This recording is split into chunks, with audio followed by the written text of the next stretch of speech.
And appears we are live. Good evening, everybody. Welcome to the February 13th, 2020 PM stream. Starring Drew Moss, yard sale artist. Genome Presents is sitting in as guest host. He will be fielding questions from the chat.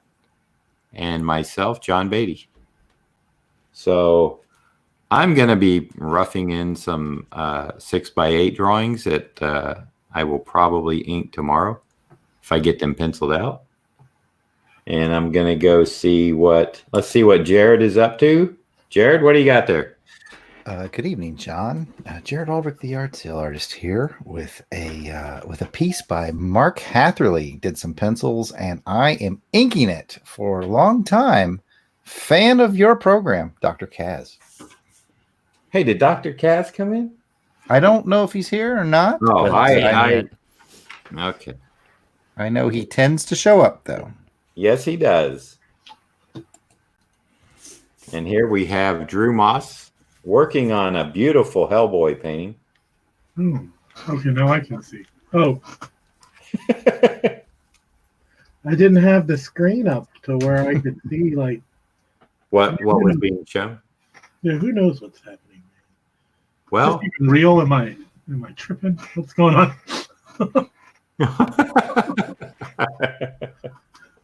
Go have some more of those tablets, Drew. I have a bunch of stories about those things. So that's for another time. Those are for a convention table talk. Yeah. Get the fans like looking at you like, really? Well, no, I was drinking with some people at a show. It might have been Heroes. It might have been Kentucky. It might have been, I don't remember where. Kentucky, my home state. Yeah, well, we were drinking, and I was telling like old stories of my youth, and they're pretty. Some of them, I guess, are kind of outlandish, maybe a little dangerous. But this guy went, "Wait a second, you?" And I was like, "Yeah." And then I introduced him to a friend who was involved in some of that. He goes, "Oh yeah, totally. All that stuff happened." That's why I save those for shows. I can't tell those just out there because, I got shame. I have a little bit of shame involved. Well, it's one thing you can't escape. That's your past. All right. So now I am going to which layout? This one. Okay. There's Dr. Kaz. See? You say his name, he appears like Beetlejuice. There, yeah. That's or Bloody right. Mary. Yep. All right. Yes, Dr. Kaz in the house. Noah, the hyper potato, is also with us this evening. That's an awesome thing. Has he asked for any Sergeant Rock or Atari Force yet? Not yet, but the night is young. I don't believe you. At least not. Right. What? No, it was very first comment. Actually, I had to scroll up a little bit there. There you go. Both. Don't forget the haunted tank. Yes. And the haunted tank. Yep, that's our boy. All right. With the universe. I think it was a short story in Haunted Tank that I inked over Pat Broderick. Nice. That's cool. Back in the day. Or no, it was not that. It was and Noah would know. What was the military book with the like the werewolf and the creatures? The Howling Commandos? That's it. Ding ding ding ding ding. We have a winner. Ken Carson has joined us in the chat. Welcome, Ken. Look, Ken. Good evening, Ken. Lots of great art taking place right in front of our very eyes.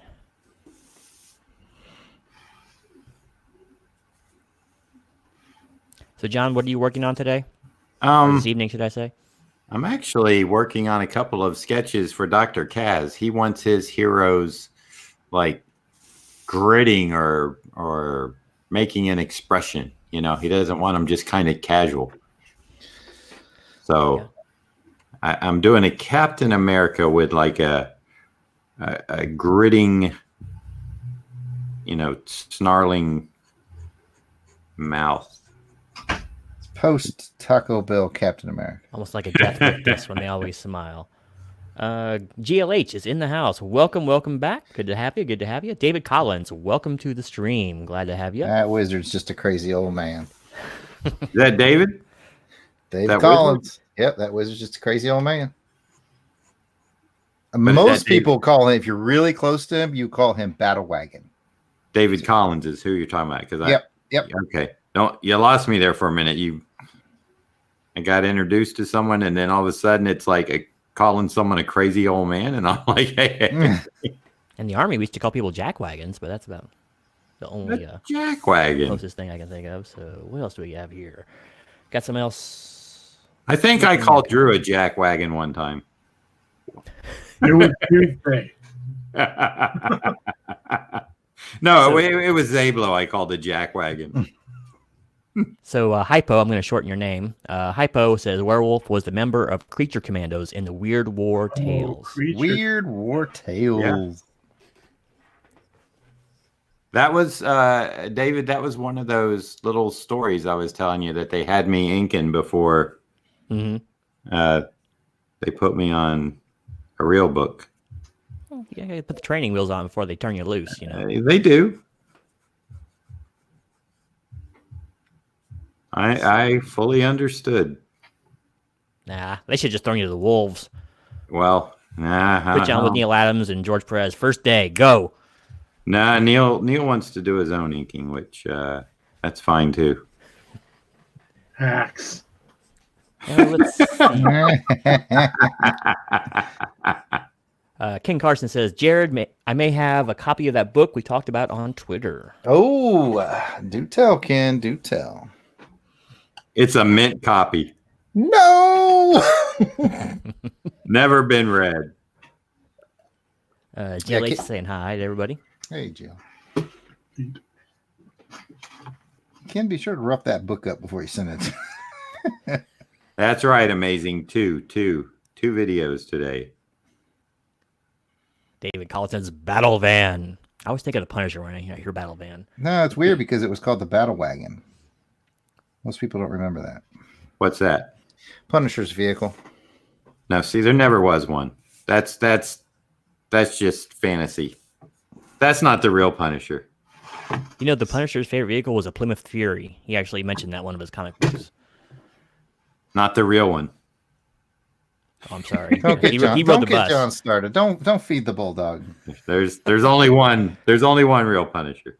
David Collins says, I'm the man of 1,000 names. I happen to be the man with no name. So, well, nice to meet you. There you go. The man with no name. I like that. GLH says, Battle Wagon, David. There's no changing it anymore. I told him. Amazing Murphinator, who was in the chat earlier in the first stream today. Wow, 2 videos today. That's right. Because we are busy. Probably going to switch the screens over here. It's a little warm in Florida today. For all you people that are wondering. It's warm in Virginia, too. Is it? Good. 70 degrees, which is nice. Yes, it is nice. It's weird hearing people complain about nice weather. It's so hot. They're like, it shouldn't be like this. Yeah, It should be cold. I was like, what, you don't like breezes and warmth? Like, what's wrong with you? Oh, like 70 is perfect. It's wonderful. It'll be 70 degrees here and about 40 more degrees. So let's see. King Carson says Mortal Instruments, and it's beat to hell. So I'm guessing that's about a 6 on the CGC scale. All right. There we go. I knew Ken would score one before I would ever lay eyes on one. Amazing Murphinator says that Punisher was really cool. I enjoyed it. It was really cool. It was a great little ink wash session and stuff. The contrast and all was really good in that video. I made a scan of it, and it's in the computer, and I forgot to upload it before I left here to do other things. And Bastard. I know it. I could just upload it now, or I could do it later. GLH, I guess you're asking me who's on the wall. May I point out that I'm not paying attention to the drawing. He's trying to see who else is on the wall. So, being as I'm on the only wall, let's see. We got a Joker thing that I stole from the wife. This is the Secret Origins famous cover over there. There you got go. some. Oh, sorry, didn't mean to steal story. your thunder there. Of course, the Hulk 181, some Star Trek stuff. These are all metal plates. These aren't actual books. Batman, I can't remember what number that is. 3 or something. Oh, actually, number 1. I'm sorry. Just Cap, Spider-Man stuff. So just comic stuff. I like the backdrop for when I do my videos. So if I don't green screen it. Dr. Kaz, that Drew commission is already spoken for. Yeah, this is for C2E2. But I'm not going to be at C2E2. But this is still for C2E2. That's how that works for me, man. David, I will be at Heroes Con. So that's a yes from you on Heroes Con then, John? Huh? That's a yes for you on Heroes Con then? Are you going? I asked you first. Who blinks first, gentlemen? I don't know. My name's on the list. It was on there. What was it? February 8th, Drew? They dropped some names and Yeah, second drop. They drop all the mini-con people first. And, right. And then they do the first batch. But yes, it's something like that. I'm a big proponent of that show. Yeah. I really like it. I even had them send me coasters ahead of time. Oh, really? That's cool. Yeah, so I could do that auction stuff without having to do it there because it's hot in that room. I'm all about convenience, man. And you never know what to ask. Mastodon says, "Sorry, I'm late. I was watching elitists get called out on their stupidity." So who? Elitists? Yeah, must be another comics board. All right, so Amazing Murphinator, the Punisher should have drove a VW van. Well, they're easy to work on, that's for sure. 3 bolts and you pull the whole motor out of them. Dave Collins says it's warm in South Carolina today, 75. Well, Nice. I'm going to read off a couple more people want to seem to throw the temperatures out there. Murphinator is at a balmy 39 in Massachusetts. Oh, boy. David Collins, 39 sounds good. I don't know if he's saying 39 and it sounds good. That's what it looks like. GLH says 68 in SoCal. Is it ever anything but? Dr. Kaz. SoCal? Apparently. Oh, yeah. Jill, she lives in the SoCal. Kevin Cass obviously was randomly swearing, so he tracted his message. Dr. Cass says, dibs, dibs, dibs on Drew. Is that like the Duke of Earl song? Dibs, dibs, dibs, dibs on Drew. Well, he just lost about 3 subs, probably me singing that. So, I appreciated the joke if it helps at all. I'll get banned for 90 days. Yeah, you can have a copyright. I get them all the time when I do my music reviews. I'll have to go to Twitch, which I hate. I hate their interface. If I haven't, I've already said that. No, there's a secret recipe for Twitch, but I can't talk about that here. So let's see. David Collins says, have to get John to drop a Punisher in my sketchbook this year. Coming to Heroes, right? I guess you're coming to Heroes this year, right, John? Yeah. Jarrod, are you going? You know it. We're back on this again. It's a never ending. It's like a loop. I could be there. Well, if you are, David Collins says he's gonna put him down for 1. Drink and draw, he's saying. Apparently, he wants a more inebriated, alcohol-fueled artist session. I don't stay up that late. That's why I don't do. I go to bed early, but I get up early. Same. I'm getting smashed on Pepsi Cola, if that helps you any. All right, so let's see. Hypo says Drew is my spirit animal. That's not the first time I've heard that. That would scare me. So what is the spirit animal of Anchors? Is it a squid? No, they give me ink. You know, you can use squid ink for it. It's real ink. So I've been told. Jarrod told me, and I believe everything he tells me. Like when he said, when Jarrod says he's going to Heroes Con, I believe him. Would I lie to you? Oh. Would I lie to you?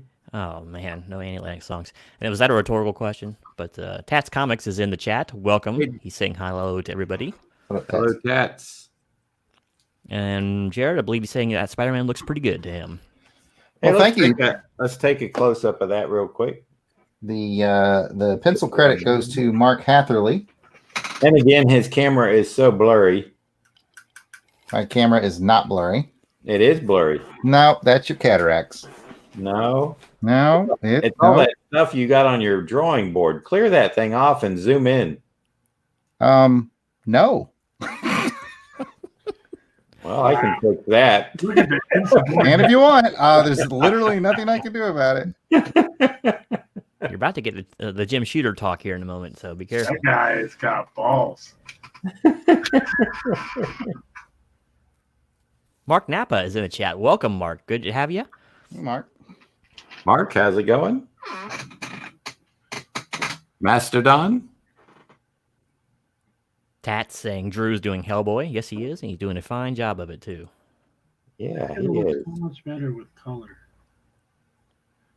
I call this the ugly phase, right? Well, will that be finished before your head hits the pillow tonight, Drew?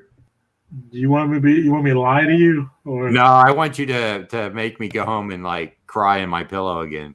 it will not be completely finished, but the foreground elements will be done. Because you gotta let some stuff dry. No, just because I got 4 more panels to do on Vampirella Red Sonja, and I want to ink. I have like 5 pieces to ink, so I want to do one of them, and then I'll just color Hellboy, the corpse, and the tombstone, like everything from Hellboy down. Okay. And then tomorrow, I'll knock out the other half really quick because it's all the same color. Oh, you're gonna paint the background a different. It's not gonna be black. No, this is going to be black, but they're going to be yellow, and then the star, it's going to be night. Right. So I just want to do the foreground first because Okay. I don't know. That's how my head works. Foreground and background. Start at the bottom. As usual. As usual, start at the bottom. The only reason I went up is because I'm pandering to the audience, right? You got to at least see his face. Yes. Face. Yes, you're right. Let's see. There's a good point here. Hypo says, "Isn't it a law you have to draw topless on Twitch?" I am. That is pretty much the that's how you get subs, and that's how you. I'm drawing topless right now. I'm drawing bottomless. I'm just pantless here myself. I didn't want to brag, but I am too. So it takes a lot for me to wear pants. At any time. I told an elementary school like that once. I was you told them the best thing about staying man. home and drawing comics. You just got banned off Twitch, and you haven't even been there yet. Yeah, I was like, man, because they seemed uninterested. It was like like 1st through 3rd grade of this school, and I was like, hey, man, I put on pants for you guys. Like, the teachers were livid. Pants and underwear. Oh, the teachers are smiling at you, and they're probably like, security. We have an issue here in the cafeteria. Let's see what we got here. David Collins says, you cannot drink and draw at Heroes. Sure you can. On Friday night. That Weston bar gets pretty crowded. Yeah. I usually bring a flask of something nice. And then I'll either buy a drink or somehow procure one. A Coke or some mixer. No, I usually I legit buy one drink. Right. And then I sit outside and smoke a cigar and drink whiskey. And if anybody I'll share. I don't care. Last year I had some Pappy 15, is it? Or 12 year. I think it's 12 year. Which I won in a lottery. So drink that whole goddamn bottle. Yeah, drink that whole bottle. Wow. So not just me.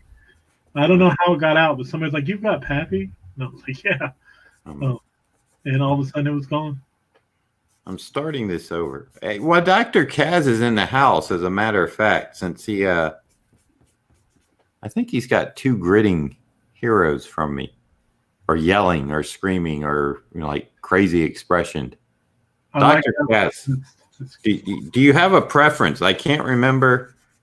Did I do a Cap for? I did a Hulk for him that he loves.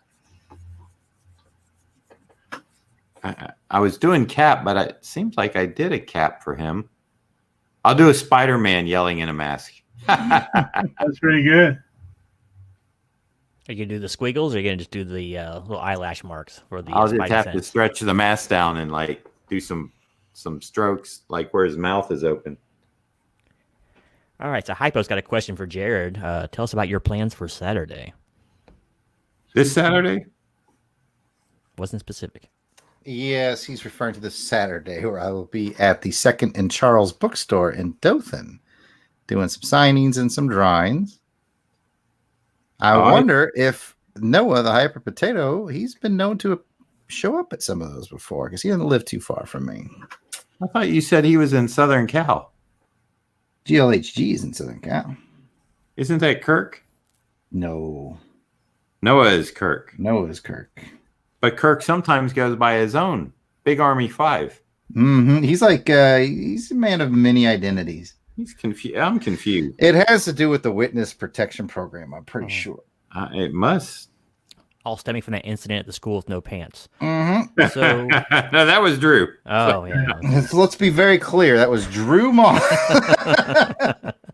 And this is why I don't tell stories. Dothan, that's pretty close. I was stationed at Fort Rucker for a while. I was really close to Dothan. I live right out here in Enterprise. Lucky you. Hey, where was that German buffet? How close is it? Can you drive? That's in Millbrook. That's about an hour and 45 for me from my house.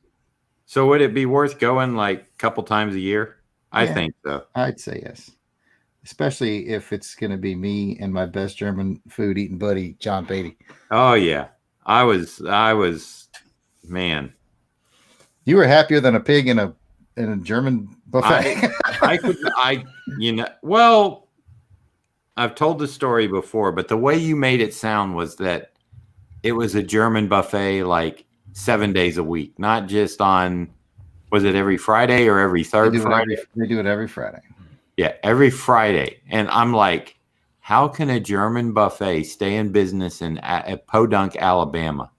It made no sense to me. I'm trying to wrap my head around this. And then somewhere during the night, Jarrod tells me, oh, no, it's only on Friday nights. And I'm like, oh, now I get it.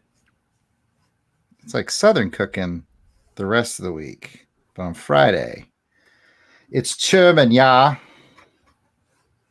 It's Yeah, sehr boy. gut. Had some schnitzel, Yeah. some Bratwurst. Brussels sprouts. I don't think I ate any Brussels sprouts. You Oh, don't I order love like that that. when you're there, do you? Huh? You don't Of order course. like that when you're there, do you? Well, it's a buffet, so. All the The answer knockwursts is you can yes. eat. I just Mason. told them, I like more schnitzel. You like on the plate? Schultz. They try to bring out more crowd, and you say schnell. Yes, Mach Achtung, baby, schnell. bring me the check. Yeah. My dad loves Germany. He was stationed there for like 10 years. He loves that place. More than being home, apparently. No, Gonna have some emotional outbursts from Drew. That's right, folks. We're taking a painful walk down memory lane this evening. I love the way that came in. It's perfect. In keeping with that, Amazing Murphinator says he's going to grab himself a beer to watch the rest of this. That's what it takes, buddy. But Dr. Kaz, I know you have a few characters. Don't you have a Wolverine screaming from me? Uh-oh. Well, that's the wife texting. And that's the end of the live stream, ladies and gentlemen. Well, now the schnitzel just hit the fan. All right, Yep, so yep, yep, yeah. let's see. Noah is proclaimed his dislike for pants. Okay. GLH, that was due. He was going to do that one way or another. it has to work its way in there somehow. Yeah, GLH says, "Hey Noah, what channels are those where they draw topless, asking for a friend?" Well, this degenerated quickly. Let's see. Dr. Kaz is screaming incoherently. Any dynamic expression, he says. Any dynamic expression. Oh, I had a good one that he kind of has to is Havoc. Because if he really yells, the whole universe explodes, right? Oh, Did he have to scream though? I don't know if he had to scream. No, That's he just had that's to- Black Bolt. Black Bolt. Black Bolt. Who Yeah. did I say? Well, he said Havoc, but it looks like he screamed every time you see a cover or something with him on it. It looks like he's actually screaming, but it's coming out of his chest or whatever, isn't it? Isn't he dead in the comics? Who knows? They all are at some point. Yeah. That's true. Not for long. Just though. like my dad. Wait. Here we go again. This is back to the German story again. I'm a person too, Pop. I'm a person too. Hope you liked your schnitzel. We're talking about dad issues. Let me tell you about my brother Ron.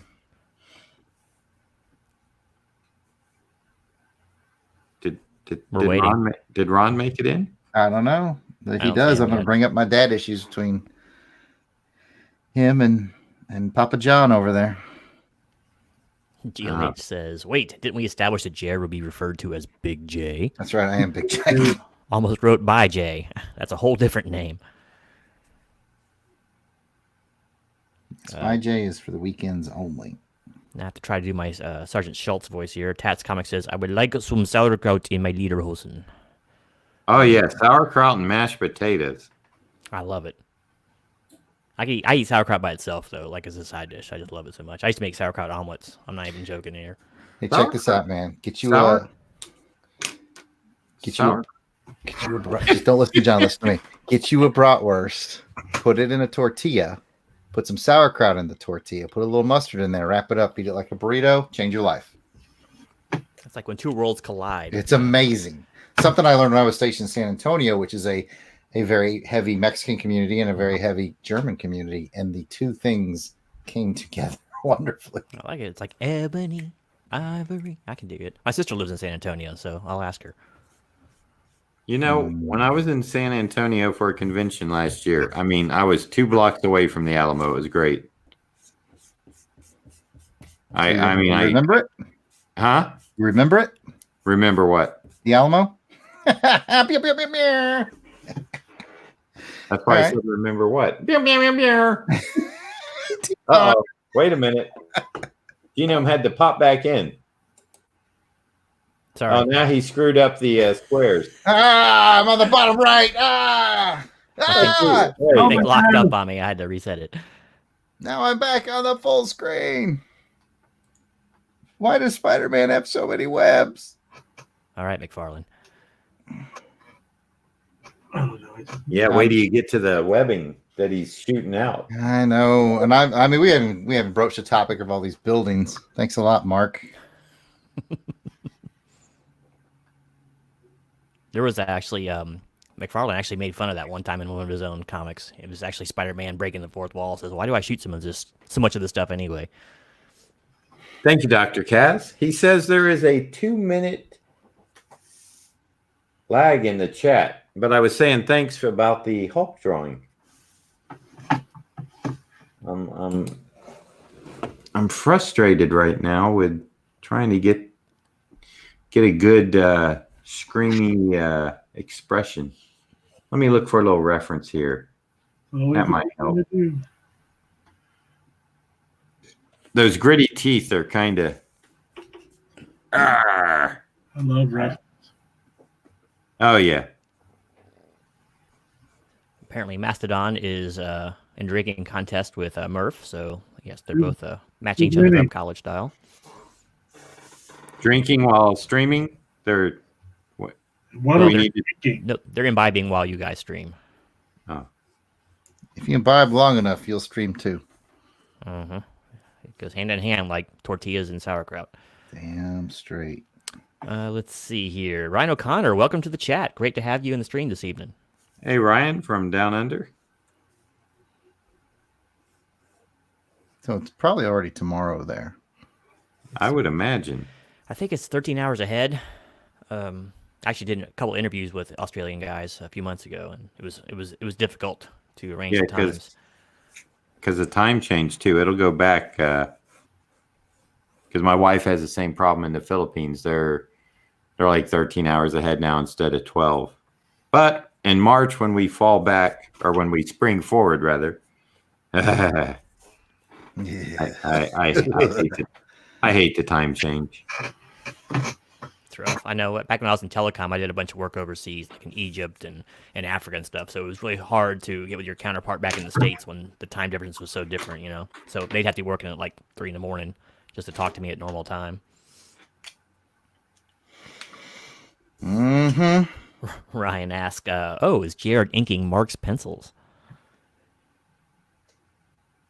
I am. I am inking the pencils of one Mark Hatherley from Bermuda. Bermuda. It's always so lovely when you say it. No, Paul Schaefer. Paul Schaefer. From As David in, like- Letterman? Yeah, I was gonna say Yeah. the Late Show. Remember that, Drew? I do. When Paul Schaefer would do the Bermuda, it's a crazy kind of happy place that you want to go to. Something similar. Watched too much late night. I was when David Letterman was in his prime. I think I was like 10. So I got to watch a little Johnny Carson, but David Letterman, you know, he came on after, and I wasn't a late night kid most of the time. That changed though, because now I don't ever sleep. So. You're a vampire. Well, no offense to any Letterman or even Leno fans, but they couldn't hold Johnny Carson's jockstrap, if you ask me. But at least I love Johnny Carson's jockstrap. I hear it was impressive. Somewhere, I don't know. Hey, watch out now. I don't know how that gets around, but I miss drunken Ed McMahon. He was the best. Yes. I think Johnny was a little lit on the show a few times. He used to smoke back in the 70s. If you watch the old clips, he'd spit and smoke right on stage. That's right. Yeah, I wouldn't doubt that Johnny. Suppose my dad knew him because he was from Iowa. My dad seemed to know everybody, but I don't know if they drank. You know, when you're before or from something, Iowa, but- you do know everyone. Yeah, it's just a strange thing. 60, right? Captain Kirk was from Iowa. Which one? There's only one, Drew. The only one I know. In kayfabe, he was. Originally, he's from Canada. If you go by the real person. Oh, There's only one Captain Kirk. The rest are just weak imitators. Ryan retracted his statement, but it was like 10:30 in the morning on Friday over there. So. Why would he retract that? Well, I won't say anything. There was a reason he did. He was so far in the future, he kind of got confused on the day itself. So. I hate when I get confused with my time travel. Dr. Cass asked John, when are there's a qualifier here. When are graduating me to 9x12s? Let's When see. are you, I guess? Well, I'm not sure. What?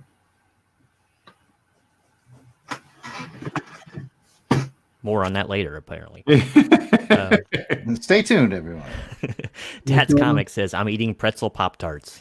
That's, Is that a thing? I guess you get them at the fair, right? That Do they seems still fair. have fairs? I don't know. I think they do. Yeah, they have a state fair here every year. Yeah.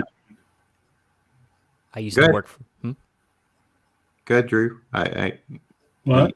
He was talking about the state fair, and then he kind of. Oh no, we have a state fair every year. It's just a carnival, man. I just I don't even go. There's so many things that like I take for granted that are here that I'm just like, it's a glorified carnival. I'm just not going.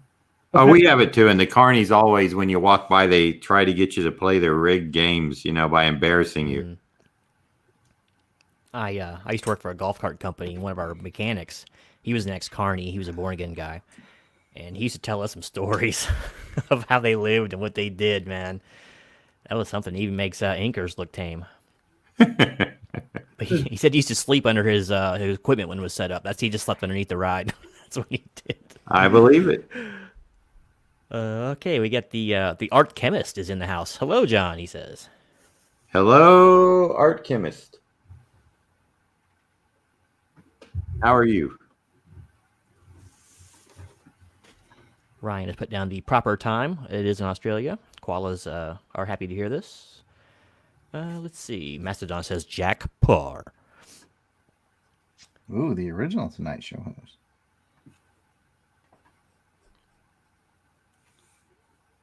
I think, Merv Griffin was okay too. A little bit hammy. Yes, Merv was. Ooh. And then there was, He was a I can't think day of his show name. guy, right? Who am I forgetting? Who was the guy that the Beatles played on? It was Ed Sullivan. Ed Sullivan. I can't think. God, he was so And bad. now, ladies and gentlemen, taking the stage, Topo Gigio. he had all these psychedelic acts on, and he was so uptight and square. It was hilarious. But, Yeah. Remember when Elvis came on? They had to they moved the camera up. Yeah. They couldn't show his hips. A young man from Tupelo, Tennessee. Go ahead, Jared. I know you want to do your Ed Sullivan. I don't do an Ed Sullivan. I Oh, let you come down. on. Jared. I let everybody down. I apologize to everybody on the stream. Not proud of how I live. All right, then. But- Give us your Joan Crawford, then. Yeah. What if he went and did a spot on Joe Crawford? I'd have to eat my metaphorical pants, then. I think that would scare me. What pants? Who's bringing pants? David Collin has to run, guys, but he says it's looking great. Have a great rest of the night. Catch y'all later. Later All on, right, Battle David. Wagon. Jared knows him by a different name. Kat says they sell those pretzel Pop-Tarts in the stores. I have never seen or heard of That's those before. made up. I have seen them. I just recently bought. My youngest loves strawberry Pop-Tarts, and I did see them in the store. I've had strawberry Pop-Tarts, even at my advanced age. Oh, do you? They had them forever. I didn't really care for them. I like the chocolate ones. Very indulgent. I'm a brown sugar and cinnamon kind Yes, of guy. I'm yes. basic. Yes. As a matter of fact, now I remember that was the one that was my favorite.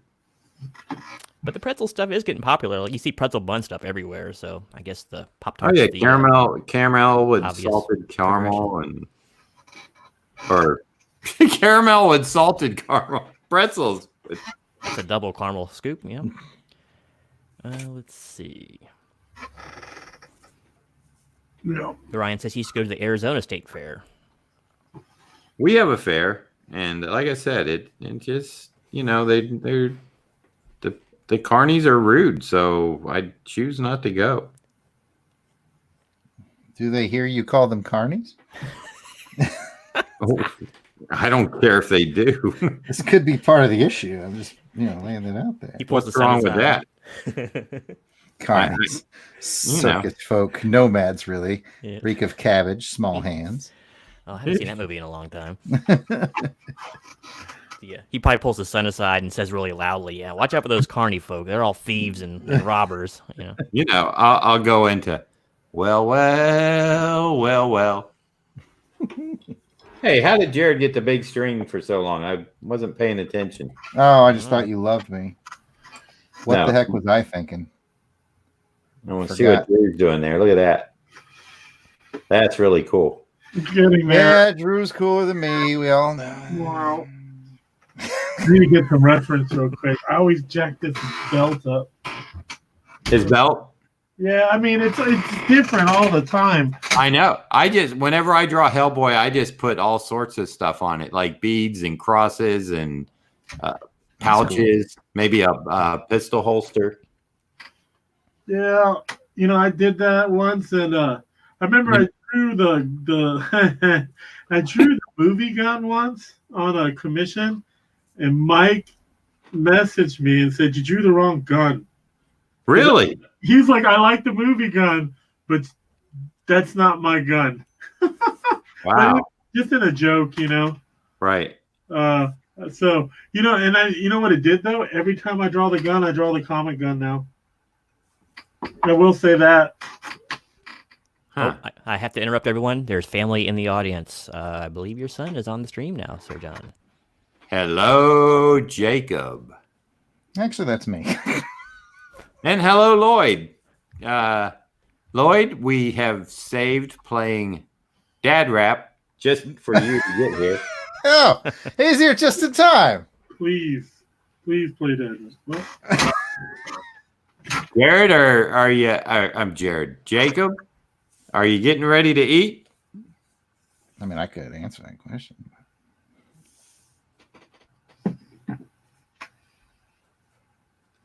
I don't know what hero I'm drawing yet. I'm just trying to get the grit down. Then I'll decide. So are all of us going to Heroes Con? Here we go again. Jarrod going? I am definitely going, Drew. I will see you there. Don't let him threaten you like that. I know I felt like I felt unsafe. Hashtag me too. I'll see you there. There, I'll use that voice. Oh, that's not any. I'll see you That's not there. creepy at all. Is that you, Dad? I'm a person too, Pop. Make it more of a German laugh. And I will see you there. Yeah, the Germans never laugh. Yeah. That's the best I had. I will see you there. Oh Lord, we're gonna get a We call all from know you're not. Merkel before too long if we keep this up. We all Hey. know he's really not going. Jarrod Jacob is asking how you're doing. Man, I'm doing good. Jake, thanks for asking. I hope you're doing well. Yeah, I assume he's at the house, not at the studio. Yard guy sale. I love that. Yeah, he's the coolest, man. He is. We had some other people that were chiming in a little bit earlier on our talk show or late night people. Yeah, Ed Sullivan's guy used to sound like, "We have a really big shoe tonight." Yes. Yes, exactly. And they wouldn't allow the doors back, Mastodon saying, because they wouldn't change that certain lyric in Light My Fire, which is maybe I couldn't get much higher. Whoops. Any publicity is good publicity. Yep. Gasp. Meanwhile, who knows what they were doing in the green room back there, and they get pulled for a lyric. So, let's see. Tats Comics says, "Have to go, guys. Fam just got home. Take care, everyone, and good night." Later, Okay, Tats.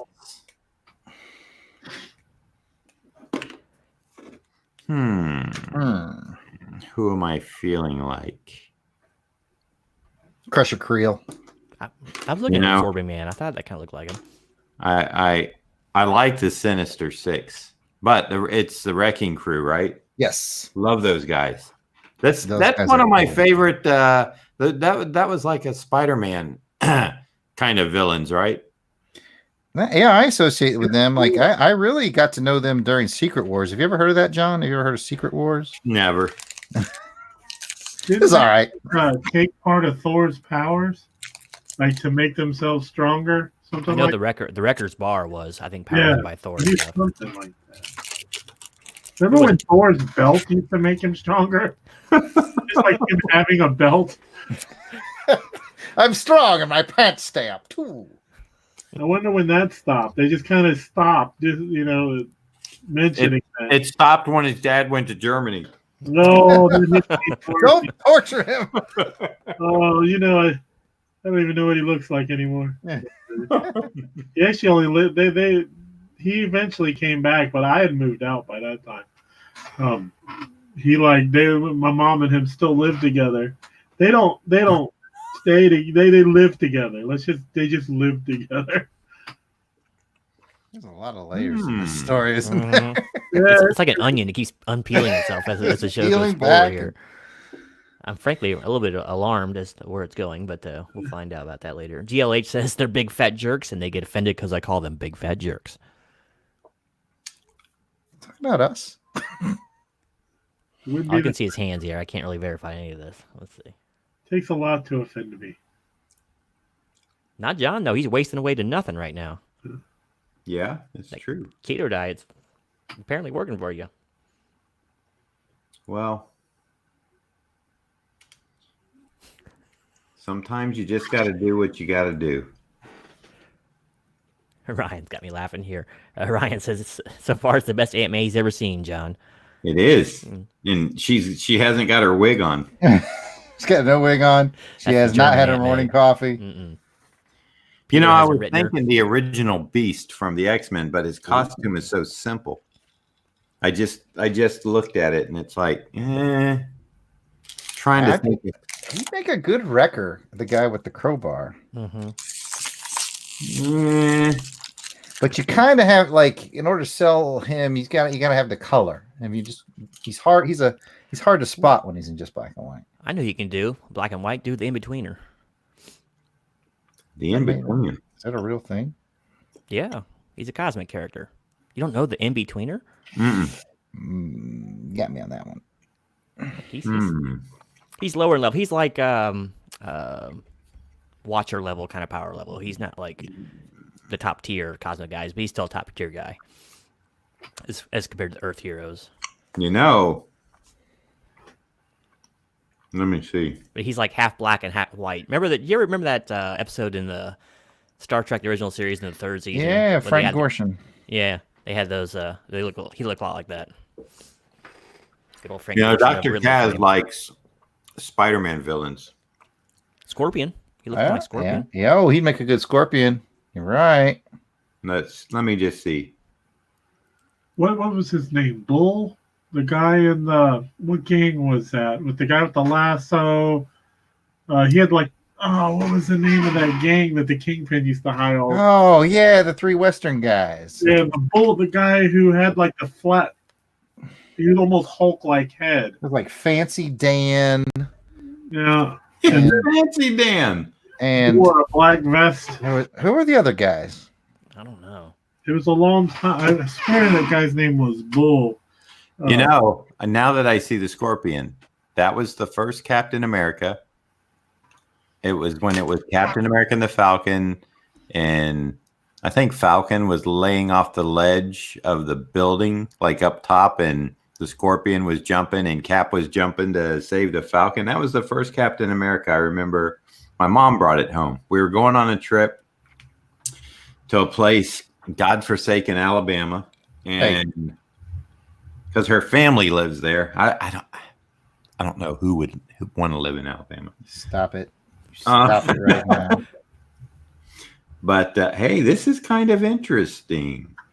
But anyway, so that was the issue that got me into Captain America. This Scorpion is kind of cool. I just found this cover 573 variant cover from 2008. Interesting. Dude, Scorpion, man, that would be nice. Does he still have like those like bulbous goggles in 2008? No. Now I'm gonna go. Excuse me. Now I'm gonna go to another one.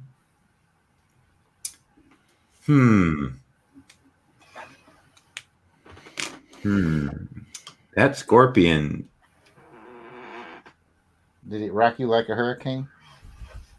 No, not quite. But this cover for 573, the variant, has a I think it's got the tentacles. It's got tentacles coming up though. That must be from Carnage and Venom because some are red and some are black.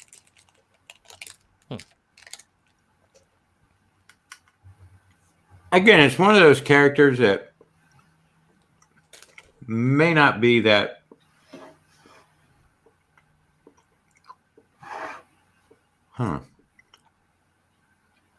It is interesting. What you snacking on? Something you should maybe try. It is a Quest bar, which would be very good for you on your diet. Carb count? It's a chocolate brownie, 20 grams of protein, Carb count. 4 gram net carbs, Ooh, you're right. Not bad at all. 1 gram of sugar. Actually, see, originally it starts with total carbs 23. But then they put in a bunch of fibers. Yeah, dietary fiber is 17 grams. Yep, I know how the game works. 4 net carbs, 1 gram of sugar. There you go. Yeah, it's not bad. And 20 grams of protein. Excellent. And it's actually, even though it's, this pliable, regular, healthy bar texture, it's actually not bad. Looked a little like weather stripping there for a minute, but It tastes like it too, but you get used to things. Yep. I have a lot of plain the oatmeal every Atkins day with bars flax that are nuts, like don't that. feel bad. Scorpion. Here I am. GLH is naming every bald character there is. Silver Surfer, Professor X, Lex Luthor. You choose, John. Ooh. Lex Luthor. All you gotta do is put a shirt and tie on him. Not Scorpion. It's awkward. If you flatten his head, you can make him Tombstone. He had kind You of a okay over there, Drew? Yeah, I'm struggling. There we go. Uh-oh. Let's help Drew out. I got it. There we go. Was it that hoof foot? The hood foot. You got it, man. It took a second because it's like it's an odd angle. Like it's so hard because I know what I'm gonna do with the color, so I have to leave some stuff out of inking. Like I know I can't ink parts that I want to ink because I'm gonna use color to form it. Like I said, it's what I call the ugly face, like where it's not fully realized. So it's like you see it in your head, but people watching are like, "What the heck is that?" Yeah, and I think almost everything has an ugly phase. Like when you paint, especially. Whenever I paint, there's like this phase where I want to rush and get it to a place where it's acceptable, but you have to be like patient, Yeah. That's when you get the best results. Now, Drew, you're using the same brush marker that I use occasionally. Why do you not have a trouble with? Let me read. Why do you not have trouble with bleeding, like the black going into the marker? Are you going to put a workable fixative on that? Nope. And I don't know. Everybody, a bunch of people have told me that. Like they're like, when I use those things, they bleed the shit, and I don't have that problem. Man, I've never like I just don't. I don't know. Now I will say that this end right here, the small end, that will bleed. Oh, see, that's the one I use the most. That's the side that bleeds. That ink, there's different ink. It's different ink. It's Really? I was sponsored by Kiritake for a little bit. Well, go ahead.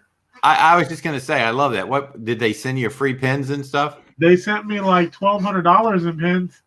Oh man, because they had to go through customs, and I owed a little money on it when it got here, which I never paid because I was like, "How am I supposed to pay you? Like you already delivered it. I don't understand what's going on." Right take them back. I'll see you guys later, I guess. I didn't know what was going on. So you can, if you use the other side, you can see the difference when you tilt the paper. The other side stays wet longer, and it's also darker than the brush side. So when I was sponsored by them, I'm not sponsored by them for this reason. Is because when I reviewed their pens, I would just be like this. I like this pen and stuff, but the ink is garbage, and they don't like hearing stuff like that. Well, of course not, but. Yeah, but I mean, like, I'm not gonna tell people like, "Hey, you should all buy this and hate the ink as much as I do." You should just do something about the ink, and it will be better. I did get to design some marker packs, like the colors that they use Right. and stuff like that. They're really nice. They also run Zig. Zig. They own Zig. Okay. So I would get those products too. Hmm. They would just mail them to me. So, do you think maybe it's the Prismacolor marker that doesn't cause it to lift up? Possible, because I don't use Copics because I think they're too wet. They do tend to be very juicy, don't they? And then once you get them to where you want to, like I just don't have time to get it there. Right. Like I can't be miserable for days and then be like, oh, now it's great, and then it runs out and I got to refill it. That I can't live like that. No, I hear you. But I mean, plus the Prismacolor, I'm trying to work a deal with them too. I got in contact with them. For Have they replied? Yes, I had to fill out some application to be one of their influencers. I'm just going to contact them and go, look, I need a set of your markers. I tried getting a sponsorship with Strathmore, and they don't do that. But they will send you samples of paper. Just for asking? Yeah. Well, no, they'll put you on this list where you'll just get a pack of samples. And it's just random different types of paper and different sizes and generally small, like just so you can try it out. It's not like something, I mean. Like their trading card things, the little cards? Yeah, they're a little bit bigger than that. They're about, I think I got, like, they're about this size. Okay. I think this may have been from them. Okay. But you know, the sad thing is I still sold some of those.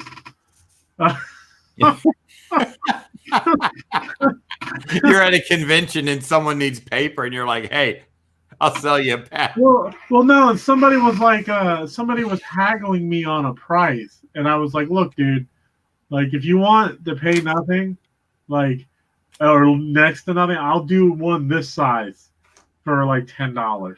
So, okay, the paper you're working on now, you told me that's Arch's watercolor paper? It's cold press. I think 300 or 350. Right, cold press is the more coarse surface, right? Yes. And yes, I've never used hot press paper to be honest with you. So I have no idea how hot press paper feels because every time I use paper, it's always cold press. Yeah, I usually go with like a vellum or something with a little bit of tooth because I had some Strathmore 500 series plate finish. Yeah, that's like glass. It was a disaster. I'm like, oh, you know, my lines will be so smooth. But number one, the real, especially the plate finish. I mean, you put your fingers on it and get a little grease on it, and the ink seems to just sit on the top. It resists. Yeah, it just doesn't sink into the paper. You do get crisp lines though. Oh yeah. Especially with like a nib, you know. You think if you took a hair dryer to it, it would be easier? I mean, I keep a hair dryer right by my. I have a little hair dryer in here. In fact, when I started streaming, because I was doing ink wash and watercolor, and I would want to get to the color while I was streaming, I'd have to, you know, I wanted to get a dry layer, and some of the people in here, like Dr. Kaz, will remember that I bought like an $8 or $9 little mini compact hair dryer. Yeah. Best investment I made there. Didn't do what I told you to do, but I was gonna. Was somebody saying something? I think Jarrod was back talking you, man. I was back talking you on that $9. One of them slaps. What do we call those? Pimp slaps, like knuckles first. That'll happen at Heroes Con. Put some stank on it. You know, but I'll make it all good with some chicken wings, John. Okay, that's correct. All is what they say. So, see now I was thinking I wanted to. I was gonna.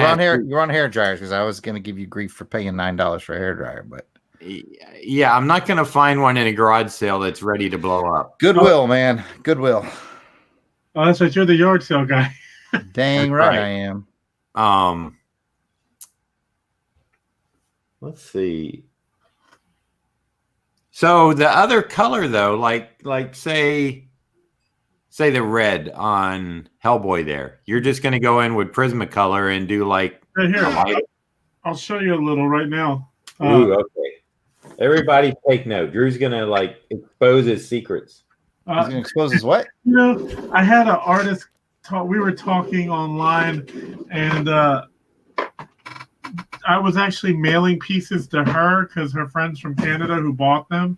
Right. And she was, I mean, she's a professional artist. She's a comic artist.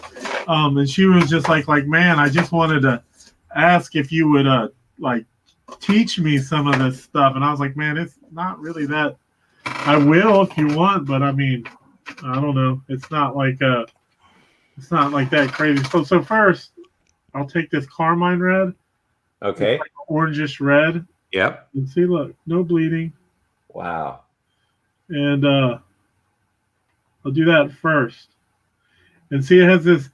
What this does is this blue to yellow to the magenta, or magenta. It creates a color harmony for all the colors. So when I lay a base down, it just it gives it all a color that they all share. Right. In the area. Yeah.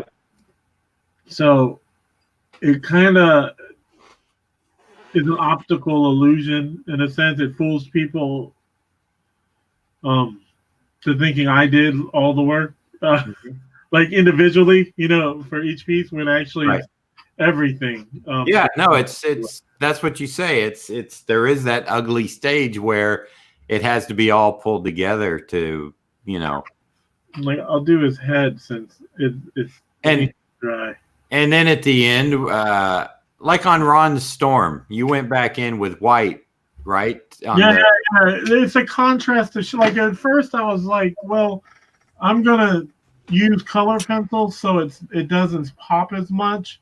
But then I did the lightning because I knew I was gonna do the lightning in acrylics. Right. And I was like, wow, that looks really cool. So so her shirt was the same acrylic white because it was a nice stark white. Acrylic white, and then it was actually purple or blue or whatever the base color was, like this. So I thought it was a nice contrast of shape, like as in everything has got so much depth of field and light and all that. But I felt like putting in that stark white and making it look so flat would just actually make it more interesting, if that makes sense. Oh yeah. Actually making it match everything else. And it worked out. Like it could have really been a disaster. But luckily it worked out. And then I take this crimson and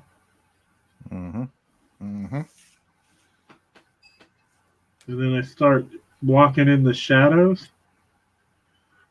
But keeping in mind the shape, so like right here, I would do this shadow, but then that's not how light works. So you have to do like shadows peak, the highlights peak. So since this isn't the shadow, it's a mid-tone, you got to remember where those highlights peak, and you work around them. So like the curvature of your face, it's not flat here, so you have some dark here, and where the light would hit would be right around there. So like that. Keep this highlighted because that's where light is hitting. The chin gets nothing because it's going straight down. Right. And even this, it's angled, so I just go partially. But the cool thing is at the end, which I think is what a step a lot of people skip. Maybe I don't know if they just don't think about it, and then the shadow for the nose. Is adding the little bit of splatter. Oh no! Like, well, let me see. Like sometimes with Hellboy, I'll go with this raspberry, but usually with the red, I'll get a dark umber, and then. So that's dark red you have now? dark umber. It's like a brown. Oh, okay, right. I got you. But since it's a marker, it'll just bleed through to the red. Right. And like it looks dark right now, it'll dry a little lighter. Yep. But the thing I do at the end really like equalizes all the shadows and colors. I'll show you. And I'm gonna do it in. Well, I'll show you. It's just easier to show you. I try and tell people this all the time. Usually they start ignoring me at this point. It's kind of boring. Now for our next caller. You know, Drew, we should record you doing one of these and sell it as a little course. Oh, of course, yeah. Would you be interested in doing that? Maybe. Now, here's the thing. Like, see that now? It looks like there's no real middle value. I mean, there is sort of here. Yeah. So what I'll do is, because like the best way I learned this in school. I know what you're gonna do. A red pop, you don't use like red. You want to use orange. Yep. Orange makes red redder. That's right. You know who I first heard say that was on one of his videos was Paulo Rivera. Oh yeah.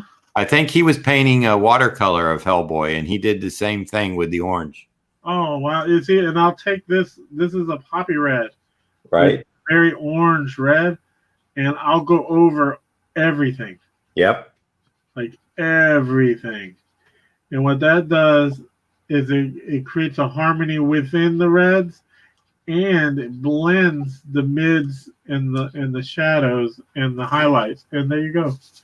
And what I'll do after that, once I'm done with the markers, I'll take color pencil and fill in some of the highlights to make them pop.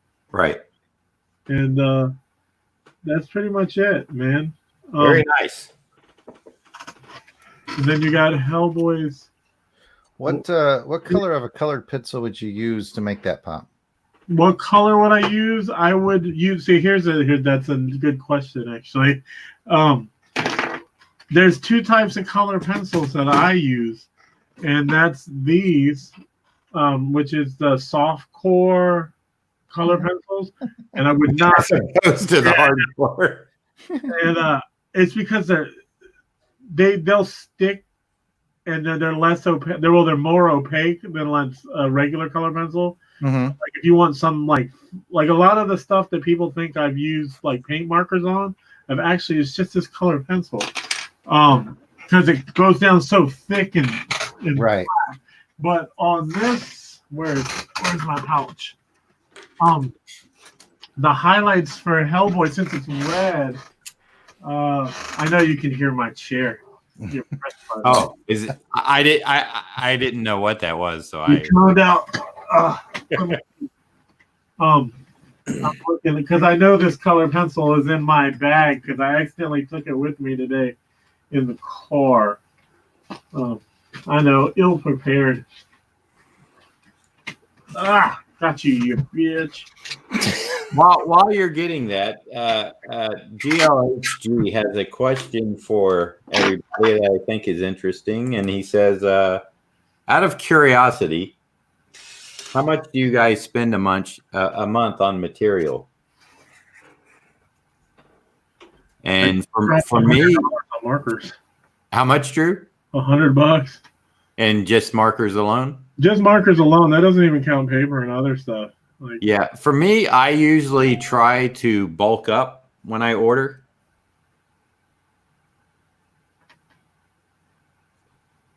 I'll try to, look at my budget and go like, you know what? I'm going to buy 5 9x12 pads instead of 1. You know what I mean? That's smart. And on like pit markers and stuff, I think I found out I ordered a dozen thinking they would come a dozen to a box. They come 10. Oh, So now I just order like in quantities of 10, so I don't have those 2 strays that they throw in there in a bag, yeah. So I'll do like 10 of those of the ones I use. And when I order the Kuretake markers from Jet Pens, I know anything over $25 they ship for free. So I usually get 10 or 15 of those. Because when I'm going to conventions, I sometimes want to start a fresh one out, depending on how worn in my other ones are. Because they can get wear and tear. They can get, dropped at a show and, on the concrete floor. That's not good for a tip. Yeah. I've had that happen before. They roll off the table and bang, and I pick it up and the tip is just not usable. So I try to order bulk. I don't really know what an average month would be. Because like I said, I try to stock up for a couple, 2-3 months at a time when I have the money. If I don't, then I've been known to make a quick trip to Michael's just to grab that one bottle of ink or a color or something and use that 40% off coupon. That place sucks. So thanks for the question, GL. Jarrod, did you want to jump in there? But of course, the yard sale artist spends less than $10 a month. I probably spend like $5 a month on stuff, but I'm always hunting them bargains. I would like to say hello to Idiot. That's not idiot. That's Mark. It says Idiot Torre. Il Dottore. Oh, okay. I can't see that small. Oh, that's our boy Mark Hatherley, the penciler of this here Spider-Man piece. Okay, hello, Mark. In fact, let's go to that Spider-Man piece so Mark can get a look at it. All right, Mark. I'll bring it up a little closer. This is as far as I've gotten in about an hour. Now that I don't have the autofocus, it's focused for here. When I bring it up, it's a little bit out of focus, but there you go. You can see it good. Yeah. At least it's not getting stuck in fuzzy position anymore, right? That's a funny phrase, stuck in fuzzy position. You need to lower that camera. I can't. Wait a minute. There's 2 marks in here.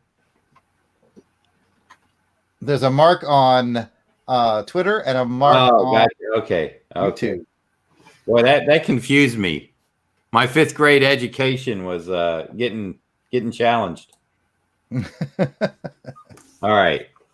So who am I going to make this, or am I just going to put it aside and wait till I figure it out? Ryan had a suggestion earlier. Says if you take the scowl and turn it to a creepy smirk, you can make him go make him to Batroc the Leaper. That old frog. I did a Batroc or Batroc, whatever, last year for somebody, and it was that mustache that goes up. Well, I know Dr. Kaz is like, if he's in the room, I know he likes Spider-Man villains. I just want to make good ones that he likes. I think at this point he'd take any. So I don't know, man. I think the Scorpion's not a bad idea, but are you against that one now? It's just that his mask is so dominant that you really have to know who the Scorpion is to, you know what I mean? Yeah, that's fair. I mean, definitely look it up and you'll see. I even went to Judge Dredd thinking like, even though he's got the mask, Judge Dredd's all about the chin and the and the mouth. So, but while you're pondering that, GLH actually had another question. He says, for everyone, who's your favorite villain to draw and least favorite? Boy.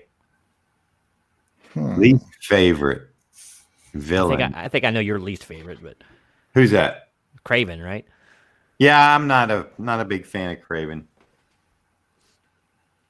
Drew, what do you say, Drew? Favorite villain to draw? Mm-hmm. Or least favorite, or both? Least favorite? I don't know. I'm trying to think. John, did you have a favorite while he's thinking?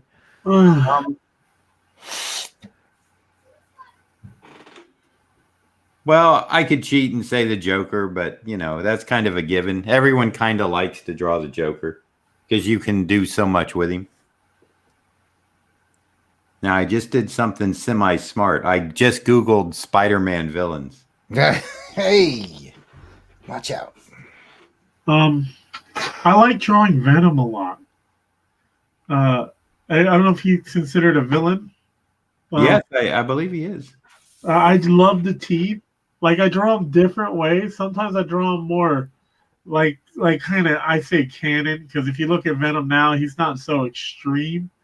But then I also like to draw him like almost like Eric Larson, Scotty Young, teeth everywhere and spit.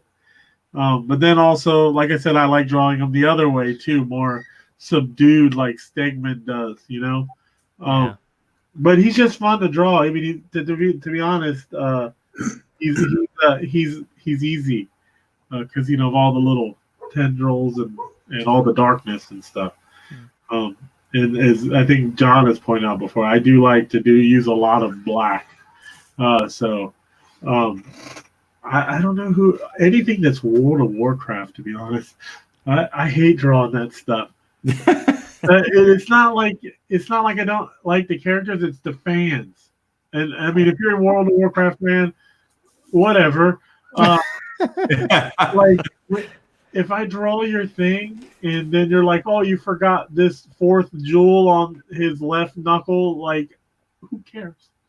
Like it's too much, man. Like, I did this giant World of Warcraft piece and it was just like, well, the crest on this arm it's got 4 wings or 4 feathers, not 3. And I'm like, you're killing me with this.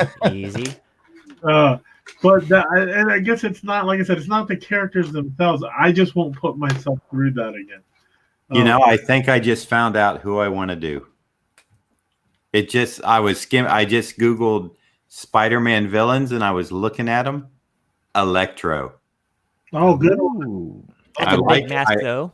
Huh? That's a big mask, though. But it's distinctive. It's distinctive, Like Scorpion it's like basically a head wrap type thing. Electro has like electric things off his mask. Yeah. Conveniently, Something that resembles that. It's pretty ostentatious, that's for sure. Now, is chapter 20 going to be the end of the interview we did, David?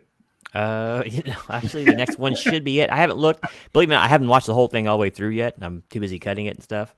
It's actually turned out pretty good, except I got a lot of knows in there. Well, how it goes. So you just did it. Yeah, I know.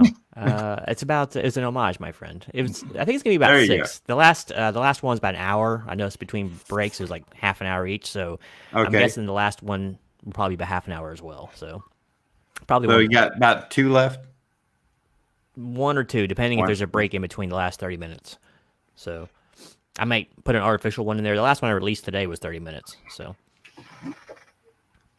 yeah, but I like that one today. That one was, I think you had a good idea in doing an interview which asked questions about how it was in the business. Did I have any, not, I didn't like call anyone out, but what were some of the problems? What was this? What was that? I mean, people have actual interest in those kind of stories, and they want to hear what went on behind the scenes, and you can only go over what was your inspiration for the black suit, so many times, or how you drew it. I'm sure before it gets kind of old for you, so at least try to ask something a little bit different. Oh yeah, no, I like both, but I think that was a nice, good call. Appreciate Those it. are some of the questions that I think people want to ask, but they don't. Yeah, they're afraid to ask about money and stuff too, aren't they? I mean, Yeah. I ask the uncomfortable questions. I'm a hardline reporter, you see. Isn't it true, Mr. Beatty? that you sent all your pictures postage due. Isn't this right? Yeah, see? I charge for shipping and then I stiff the customer. Drew, you should probably be getting that package, that Captain America tomorrow. I did a nice wrap job. You're gonna say, man, Beatty did a good, unless the post office screwed it up. You'll say, like, I need to have him wrap my packages, but I'm trying to find someone to do that for me. Passing on a lot of jokes tonight for you. Yeah. Speaking of which, Drew, this is not my stream. Do you wrap all of your own commissions, or do you have help? Did Drew fall asleep? Yeah, I think he's actually stepped away. Oh, all right. Well, I'll be happy to answer that, John. I wrap all my own commissions. Actually, Drew, we didn't hear about you. Who's your favorite villain to draw, and who's your least favorite? No, I think he did answer. Did he? Yeah, he said Venom. No, that was Drew. Yeah, that was Drew. He's talking to me. You mean yard sale? Just call him Yard. Okay, Yard. It's much better, easier to say than Jarrod. Well, I'm gonna have to be pretty unoriginal because I'd probably have to agree and say Venom because there's just so much room to draw Venom in so many different ways, but still show Venom. And I'm with Drew. I like to use a lot of heavy black, so and I don't have a least favorite. I don't think. Nothing springs to mind. Whatever brings money. Again, I'm gonna have to kind of be in Drew camp in that it's never really the character. A lot of times it can be the clients. And I love all my clients, and I get really good ones most of the time. But sometimes you get the ones that are just like they want to art direct everything, and it's just. John talked about that in the interview, actually. It's just well, and it wasn't the clients, but our direction comes at a premium price. That's right. I was going to ask this to Drew. What category do you find yourself in? What camp would you find yourself in when it comes to like Venom's jaw? Are you more of a Bagley kind of look or more of a Ron Lim? What do you think, John? I don't know the difference. Well, Bagley has the huge Cro-Magnon kind of jaw, huge. It sticks way out. It's like 3 feet coming out of his head, and then Lim has none. It's real. He's got a big round head, kind of, but real small jaw. I'm in a betweener. I don't know about you, John. Yeah, I was just gonna say, it really depends on the shot I'm drawing. Here, in fact, I can, I could probably grab one, but I have to leave the camera to go do it. I can do a real quick. This would be like, I'll go ahead and full screen myself here. It's not going to be anything, but like for me, I would start a Venom almost like a Alien, Geiger. Exactly. Good old HR. And you get this eye in here. Of course, it's got squiggly Batman looking stuff, but we'll just just for the sake of this, what I don't really care for is what the heck was that? Something's after me. What I don't really care for is like when you're drawing Venom like straight on and he looks like he's got a duck bill. So I try to avoid that, and then I come up here to the smile, right? And the teeth, I just kind of, let them. With the drain. Did it finally unplug? No. I'm gonna have to go and deal with that. But I had a good time. Always a pleasure, Drew. Always a pleasure. Amazing. Yes. Drew. It was great having you. Next time, hopefully, won't have anything like this going on. Well, it was nice having you again, Drew. Thanks for being able to stay for a little bit. And we understand that life happens. Yep, there we go. Looks good. And hey, take some progress shots of that so we can see it. Okay, we'll do. All right, guys. All right, Night, Drew. all right, Drew. Take care. Whoever Drew. you are, get out. All right. Gonna catch up on the Okay. chat a little bit while you're working there, John. Let's see. So, and then he has like some like this, this thing that stretches, right? Right. Yeah, that's right. And then We'll call that his bottom teeth come in here, his lip, and then the chin part. Sometimes I even will do, a pointy deal into a big thick neck. And that means I need to come back here and I'm going to run out of paper, but he's got this skull that comes in and goes down into this jawbone, but then the neck would kind of go off the paper here, Mm-hmm. and then you do the veins, so he's very thick. You got this smiley deal here. So, and then of course,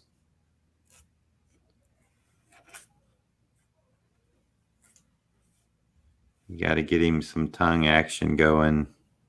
So that's, like I said, this is, he does have this definitive jaw that basically, it connects the skull, the cheek, like, kind of a shape like this, kind of like a human skull, actually. If you wanted to do the cheekbone here and come up this way, you could do that. But in this part, I will sometimes put a little, these little, and I'm just doing these, I'm just doing them crude so you can see what I mean. It's like where it, and then it eventually it goes into the black. But sometimes this is, for me, I leave it a little bit more open. Now, is that venom for sale right there? Or? No, Ron's got it. Ah! Curse of the Ron strikes. But, what I'm saying is this whole, back here, I mean, I ran out of paper, thick neck muscles. I got you. Yeah, big, thick neck muscle. I think Venom's got a, to me, he's a big, thick guy.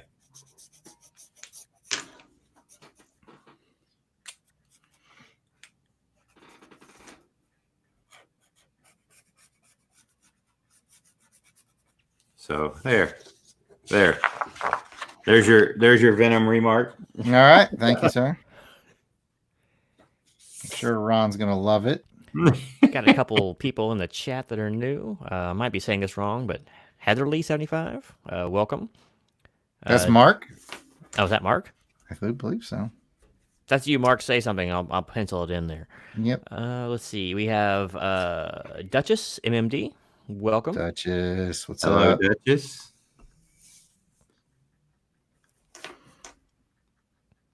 Ryan O'Connor says, "Isn't everyone's least favorite Galactus?" Yeah. Yeah, that's fair. I'm working out the details with a Galactus Surfer Commission with a person right now. So taking the plunge, huh?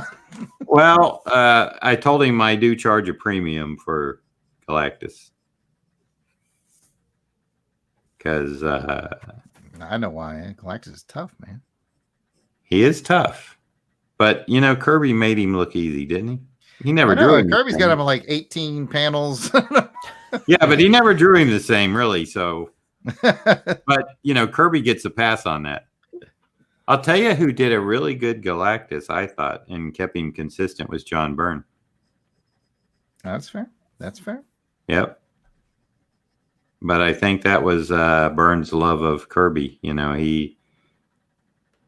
He figured it out, to do it one way, and as far as I can, I believe he kept it that way. Well, Mark, I hope you are happy with what I'm doing to your piece, buddy. Oh, that Electro's looking good, man. It's all coming together. I forgot. I like Electro. Now this big cover I got for reference that I'm looking at is really cool because it's got like lightning flowing through it. So that could be something cool I would add to the finish of this. Right. Little background. Yeah. Jiggity jags.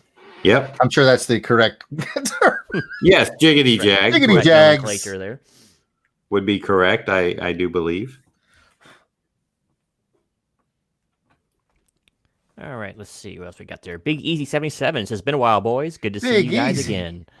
Big Easy 77. Now, which Big Easy is that? That's the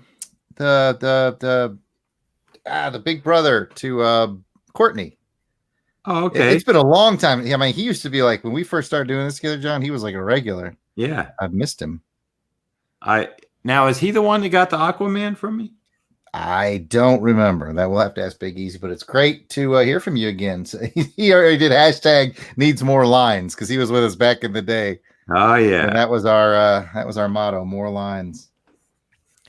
Ryan's got another question. He says, "Are there any characters you won't draw, like ones you just like so much you just refuse to draw them?" I'm sure there are. I can't. Trying to think of one now.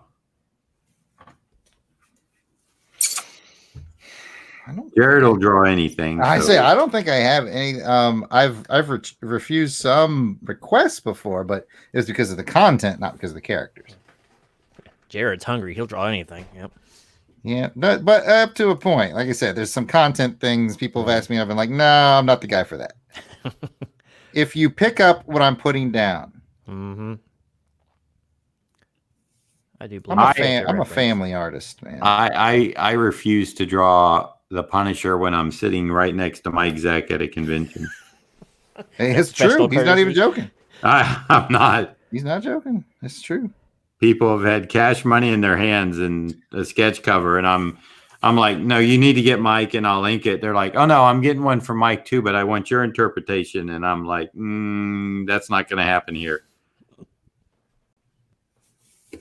Here's my card. Call me later. Can you pick somebody else? And they're like, well, I really wanted to Cap from you. And I'm like, yeah. Okay, I'll give you a microchip instead or something. Yeah. Let's see. No, see, that's not part of my Punisher. So I think they handled the character Chip well in the TV series.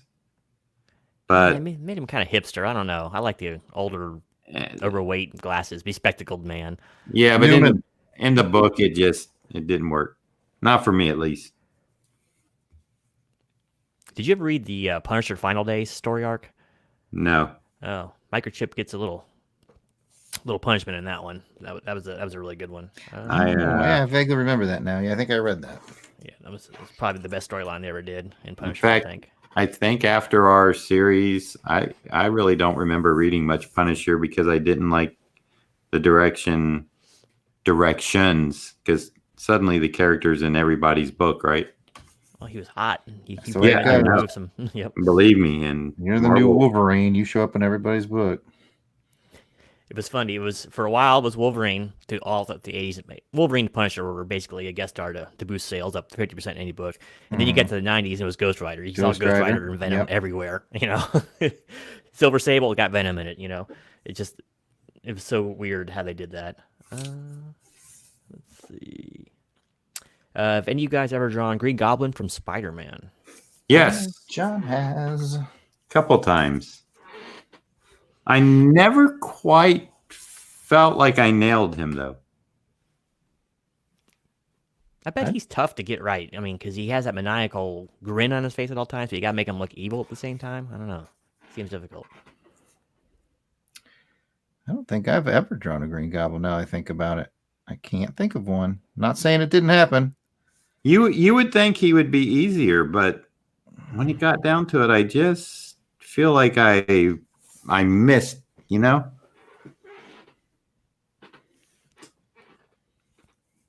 Big E says, he's talking GLH. Never mind. Let's see. No, let's dip in their conversation. What are they talking? Yeah. Yeah, hey, if they're in here, stuff. it's free game.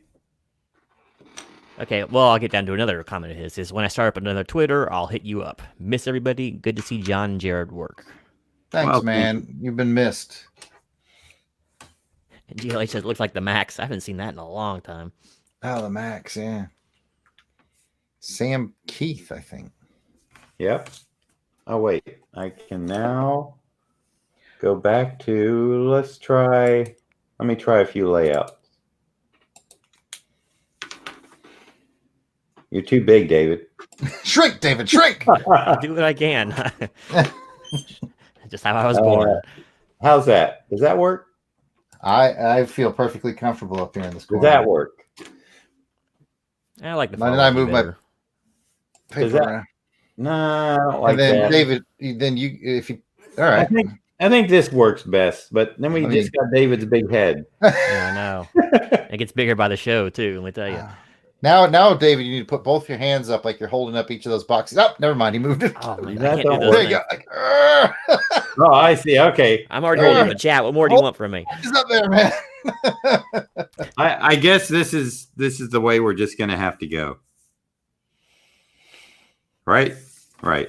I'm fine with it. I'll try to stay Need move- nondescript. make If sure you want, I move can my hide under paper. the desk. My problem is I'm like flipping to move my paper, and like half the time it'll look like this. Here, I'll just hold this up the whole time. All right? Here we go. There you go. All right. Of course, now I can't read the chat. Ink work on that's pretty decent. Yeah, I don't know who this guy was, but He's an up and comer. I don't think they paid him too much. Boy, not back in that day. You know, the bad part is I moved and this happened to it. You can't see it. This thing. Gasp. Well, you know, you can still find them out there to buy. Yeah, you can flatten it out, but this is like the one of the few valuable books I actually have left, and like freaking it got creased like crazily. It's not valuable now. What's it going for nowadays? I have no idea. For like a 8 and above, I'm not sure. Well, what is that? TGC. What condition was yours? Well, it had a lot of spine ticks and Yeah, I saw that. a So little bit of foxing, and also, I mean, it'd probably be maybe a 6 or so before that huge freaking crease got in there. $20. No, really, that's not very much. I thought it'd be more than that. No, Well, You good. can I'm get- glad it's creased then. you can get nice copies at shows for, well, when Mike and I are at a show, the people that bring them, I've seen them $70 to $100 without signatures and stuff. I haven't priced a comic so long. I still got some wizards over there. I could probably look them up, but from like issues 1 through 4, I have. But I just want to applaud your use of the word foxing, by the way. oh, you like that? I like that. I watched a lot of videos. What can I say? I've been out of the game so long. Most of my terms I forgot. I learned that word from Stuart Ing when I was selling him some books. And he had mentioned foxing and feathering and stuff like that. And I'm like, what are you talking about? He goes, oh, well, when the book gets a little shelf worn and stuff. And I'm like, well, but they've been on the shelf for years. He goes, yeah, but you know, it just happens. I learned it from watching Antiques Roadshow, and then I once dropped it in a game of Scrabble and just destroyed my opponent with foxing. True story. And they called you on it like, I was playing Delvin, actually. We were playing Words with Friends. I was playing with Delvin, and I dropped foxing. He was like, how's that a word? And I was like, I can even tell you what it means. Thank you, Antiques Roadshow. Well, it's worked its way into the comic lexicon now, so. And now he's dropping lexicon. Oh, I'm a variable thesaurus here. What's of another things word to for say. thesaurus? I used to read a word in the thesaurus every day, but I don't do that anymore. I don't talk that's to a it good anymore. question. What's another word for thesaurus? You used to read the thesaurus every day. Yep, I always looked up a new word every day in the thesaurus and see how I can work it in. I like that idea. You never know when you're gonna be at a cocktail party and you can wow some college professor somewhere. I admire your tenacity. Yeah.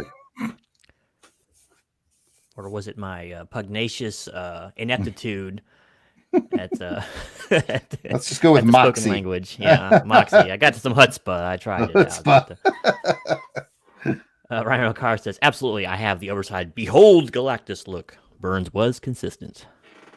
Yes. Mark says, you're all making it look easy. Assuming that's Mark. Once again, hope I'm not mislabeling you. I know there's like 3. That's Mark. Okay. Okay.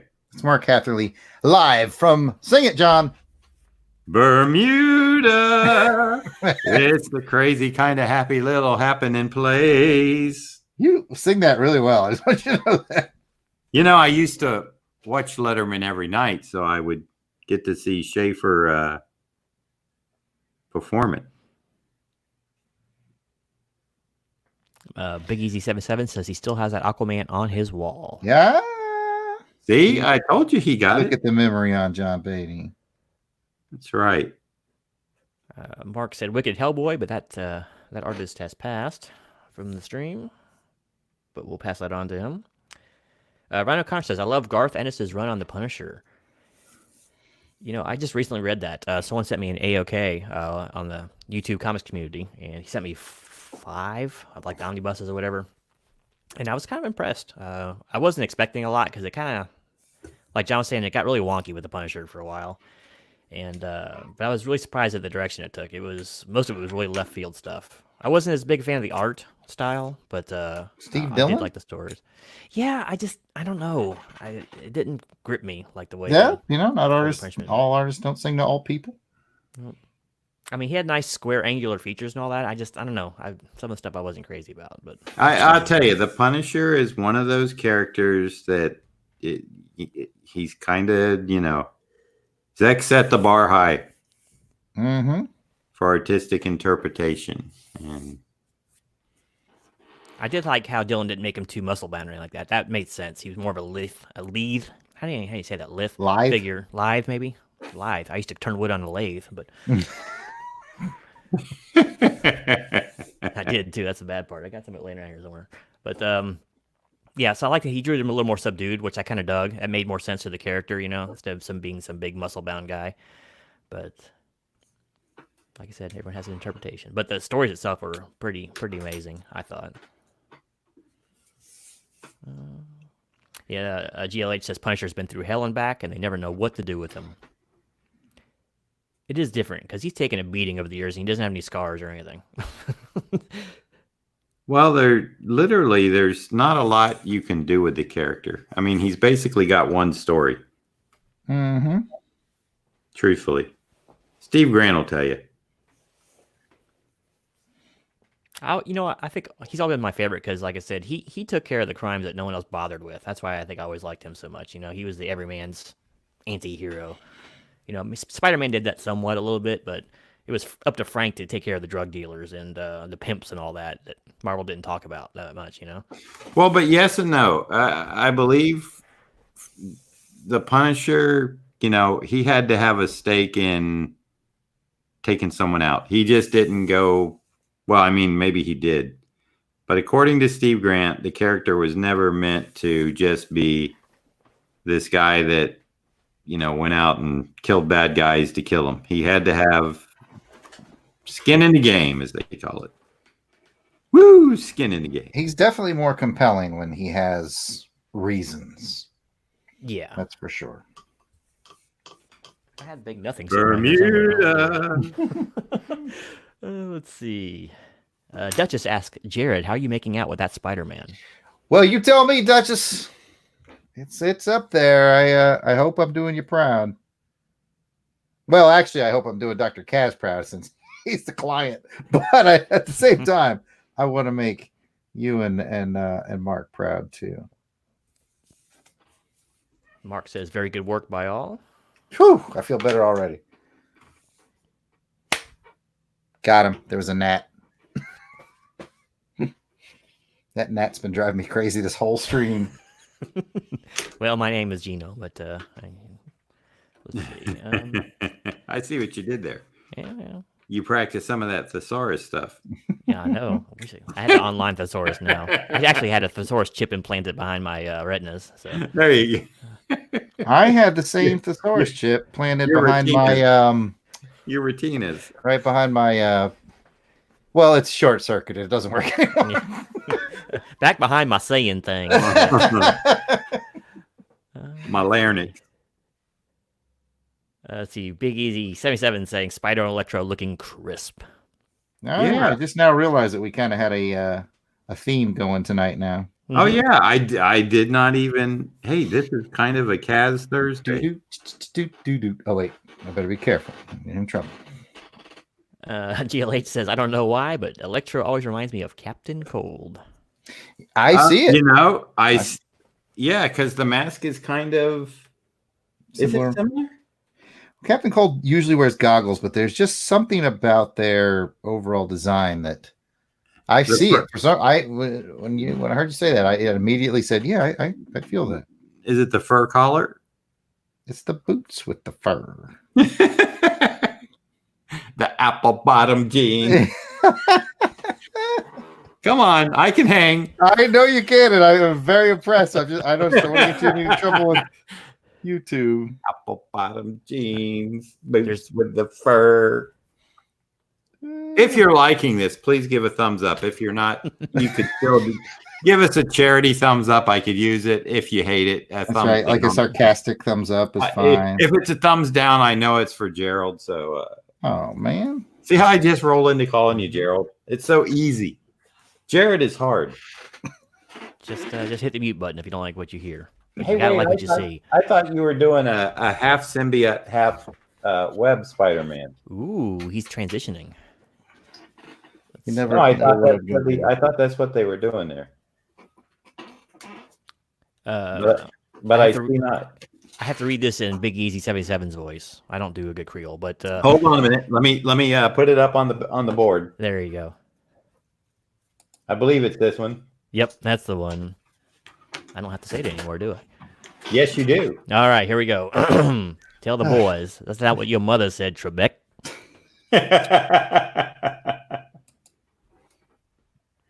I think Big Easy lives in Virginia. Virginia? Well, I can do it my West Virginia twang if you like instead.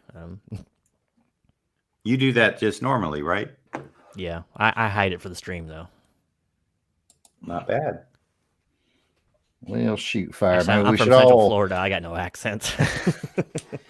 No, there is a Floridian accent. Did you know that? Well, if you go up north, there is. Up in the Panhandle area, there's a heavy one. I was told I have one. I took a test online, and they had that. How do you pronounce this word? And you kind of did the phonics, and you'd select it. Because everyone always told me I had a Southern accent. That's because I say y'all. That's when people think that I'm from the South or whatever. And I say, You have like the Minnesota thing going on, and here I'm talking like a Floridian. How's it going, eh? Oh, that's a Mike Cross Canadian thing, eh? Yeah, the Minnesota's what the don't you know stuff. Yeah. Oh, don't you know? Don't you know? Just think. Hey, that would be Pat, right? It would be Pat, my buddy Pat. My best friend in advanced training in the Army, he was going to school for air traffic control, and while they were doing the training, they talk into a microphone, and it's like a computer algorithm that picks up their words and it puts the planes where they need to be and all that. Well, he kept failing the exercises because his twang was so bad that the computer could not understand what the hell he was saying. He was from North Florida. That could be dangerous, right? A little bit, yeah. Luckily, it was just Army plane, so Flipping the stream around, were you an ATC guy yourself? Do you know? No, I was actually aviation ops. Gotcha. I didn't actually have any desire to stare at the screen or talking to the mic too much, so I just sat back and played with paperwork and moved shipments of stuff around. I gotcha. He was a paper shuffler. Basically, I was 30 years old, and I was like, no, I don't feel like jumping out of planes or helicopters anymore. So, how'd you get into the military at 30? Oh, just lucky, I guess. I don't know. You just got to know the right people. you signed up, right? Look, it was 2 to 6 bit or go to the Army, so I took the better stuff. But you signed up? That was yeah. Voluntary and everything. What I split up with my girlfriend, and okay. I had to find my way. So hanging out with a bunch of grunts was the best way to go. Well, if I had been a little more sober back then, how things might have been different. But it paid for college, so what can I say? There you go. Hey, that's the bright side, right? Yep. Oh, it had its perks. They did some dental work to me that I couldn't afford on the outside, and truthfully, my backup plan is if I didn't get a job in comics was I can always go in the Army. It's a good plan. I mean, My plan was the reversed. Once this military thing's over, I'm going to hope for a job in comics. You know, my friend that I went to school with went to ROTC all the years and stuff. And man, he's retired and he's been retired. He retired a captain from the Air Force. He seems to be having a good life. He's not streaming on YouTube like somebody I know. Well, you see, somebody likes to do this though. No, I'm talking about me. Oh, you like to do this too.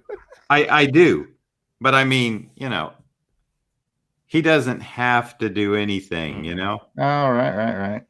He's retired. He's got his pension. He's got got money saved. He can travel the world, do what he wants.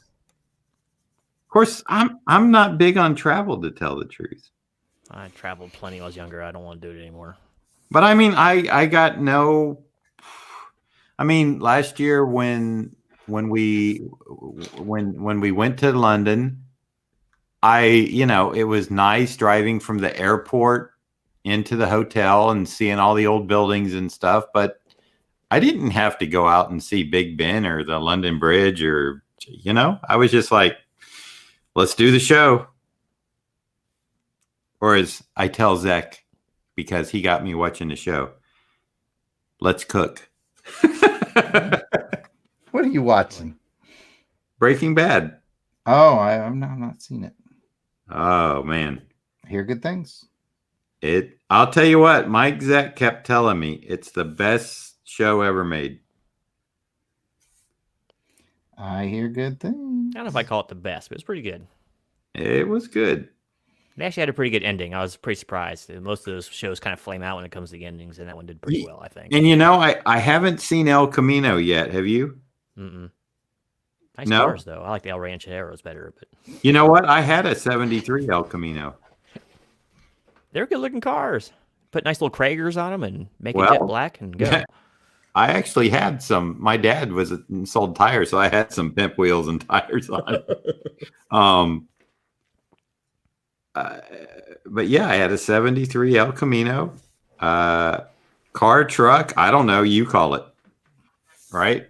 Car. No one ever hauled anything in those things. Oh, yes, I did. Not just hauling ass, John. I mean, did you haul like lumber and stuff in there or what? Concrete bags? Contraband. Cases of inks for your senior artist? And interestingly enough,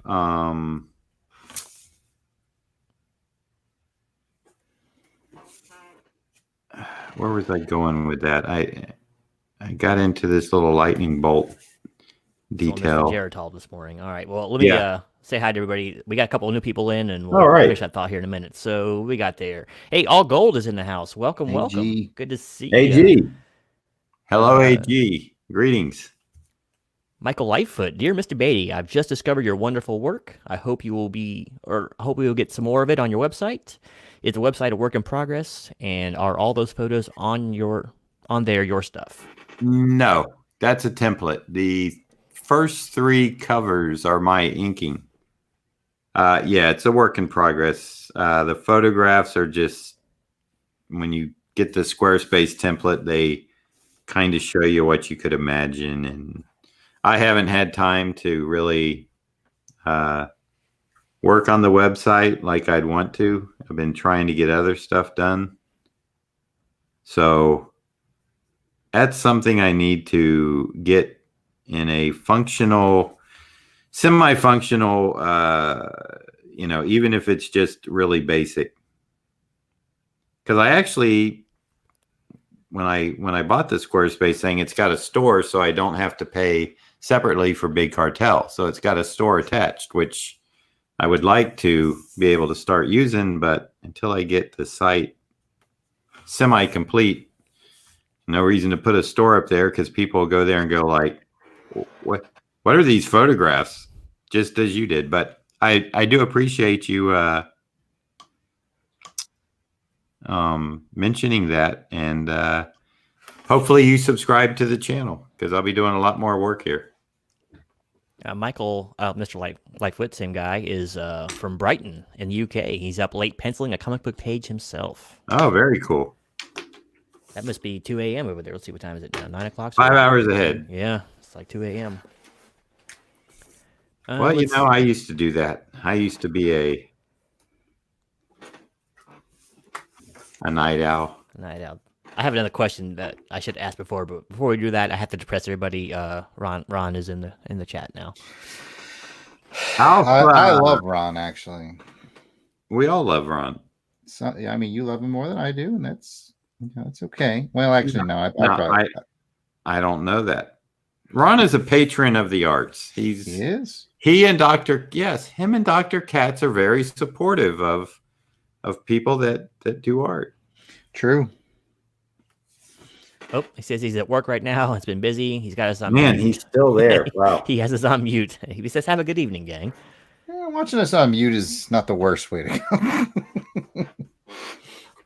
So the question I was going to ask John, I forgot to ask. I didn't even think about asking it in the interview. Is did you ever get is there any kind of hazing that went on with the artists when you were first coming up? Did you have to go fetch donuts and stuff like that for the senior guys or what?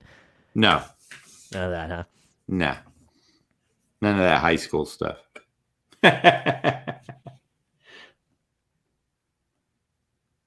Let's see. Oh, Rod Line is in the chat. Welcome. Hello, Rob. He asked if everyone has seen the teaser to the new Batman movie. I have not. I didn't know it was out. Nor have I. Hopefully it's a good one. I don't know. Do they really need to make Batman again? Can't they find somebody else? I mean, you know, you can always do Batman, but I like the character, but there's plenty of other guys in DC. Deathstroke, for goodness sake, he's human too. Use him. Of course, I guess they want a hero, but well, they want somebody that is bankable, I think. Yeah. Although, I don't know. Some people said Birds of Prey once they renamed it Harlequin and the Birds of Prey or something, which I think is ridiculous for them to, you know, I guess it wasn't doing well and they had to go back to the drawing board and rename it. That's what I heard, but they need new focus groups. Yeah, you know, when that movie came out as Birds of Prey, I looked at it and I'm like, what are they talking about, Birds of Prey? This is a Harley Quinn movie. Yep, that's what I said. This is Harley Quinn and Friends. This is not Birds of Prey. I guess y'all have inspired me. I'm gonna do a piece of art too while we're talking here. So let's see. Well, and we'll see you all later. Let's see. Oh, you're welcome, Rod. No problem. Rod has an Instagram page that I liked. See, I am going to, when I take this Electro, I will add a lot of lighting to him. So this is just my drawing to kind of get my proportions down and check it and, you know, do the backwards thing and make sure that's why I do the grid. You know, it helps me keep things lined up. Yeah, I love that grid thing you do. It's really cool. Well, it does help, you know, like the bottom of the eyelids are on this line. So I know that they should be lined up, the center of the nose. It's a nice little thing that, you know, definitely helps design a piece. I don't have it all the time, of course, but when I do, I like to make use of it. GLH has to go, but he says goodbye, everybody. Says goodbye, everybody. See you Goodbye, later. GLHG. Rod Line says Birds of Prey suffered from awful marketing. Well, among other things, I saw the trailers and I was not interested in second one. AG, this is a commission. This is for Dr. Kaz. I think he has another one I have to do. I'm going to see about those other spider villains, maybe, unless he wants to. he's a good guy and letting the artist pick what they want to do. I love Dr. Kaz. So I'm gonna go back to Spider-Man villains and look again. Ooh, Kingpin. Oh, there's a good one. You don't need hair or anything. Speaking of commissions, I just finished mine up for Jarrod. Here you go. I like it. Nice. Little Only thing Odie. I can draw. Took me 3 days of looking at cartoon strips and tracings, and then not just to get that far. But yeah. I'm proud of you. Thank you very much. You know who would be interesting, but I can't see doing like a gritty face or something. I saw the Vulture here, but he's more like a creepy old man. Mm-hmm. Yeah. Electro was a good one. I'm glad I saw him. And oh, wait a minute, who's this? Nah, that's not gonna work. He's a guy in a mask. Like it's like he's wearing a yellow quilt. Oh, shocker. Yeah, no, that's Doc Ock. Not a big fan. His design's weird. I don't know. They've always squashed his head for some reason. I never understood that. I think it's the haircut. Yeah, maybe that's what it is. It's got that Frankenstein look to him. I don't understand. Yeah. Except like not scary at all. Yeah. That's the whole problem with Doc Ock is like everybody looks at him is like, yeah, I could probably take him. Yeah. If it weren't for those mechanical arms. I would beat the crap out of that guy. Poor Doc Ock. Most of those Sinister Six guys don't get too much love anymore. They kind of fell off the wayside for more gritty villains, you know. I love Sinister Six. Oh yeah. Who is this guy I'm seeing? He's got all these like black feathery things behind him. It's just a real little shot, so I don't know. Let me go to this one and see. Top 12 Spider-Man villains. Sandman. Sandman. Yeah, that face would have worked out for a Sandman for sure. Yeah, he's got kind of a square features too. Yep. I've done rhinos. Maybe it's time I try a goblin again. I do like him. I just struggle with him so. He's got those big eyes and everything too, and huge nose. But he's he kind of big ears. He's probably hard to. I mean, I don't know. No, it's. I don't know.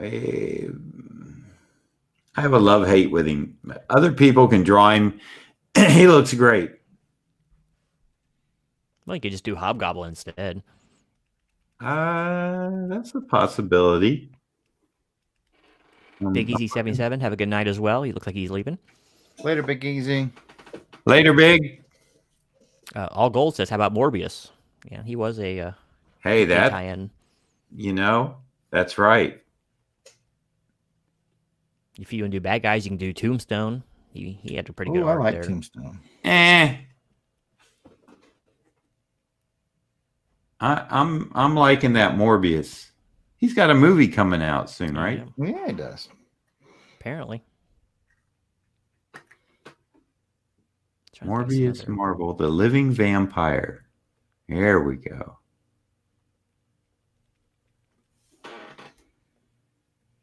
Yeah, but most of his recurring villains were in the Sinister Six, so it's kind of, at least for the earlier ones. I think you should do a Rocket Racer. If I knew who it was, I might consider it. Rocket Racer and Stegron are two of my favorite underrated Spider-Man villains. Stegron. He's right up there with Cardiac, yep, and the Rose. The Rose looks kind of cool. Yeah, I do like the Rose. Morbius.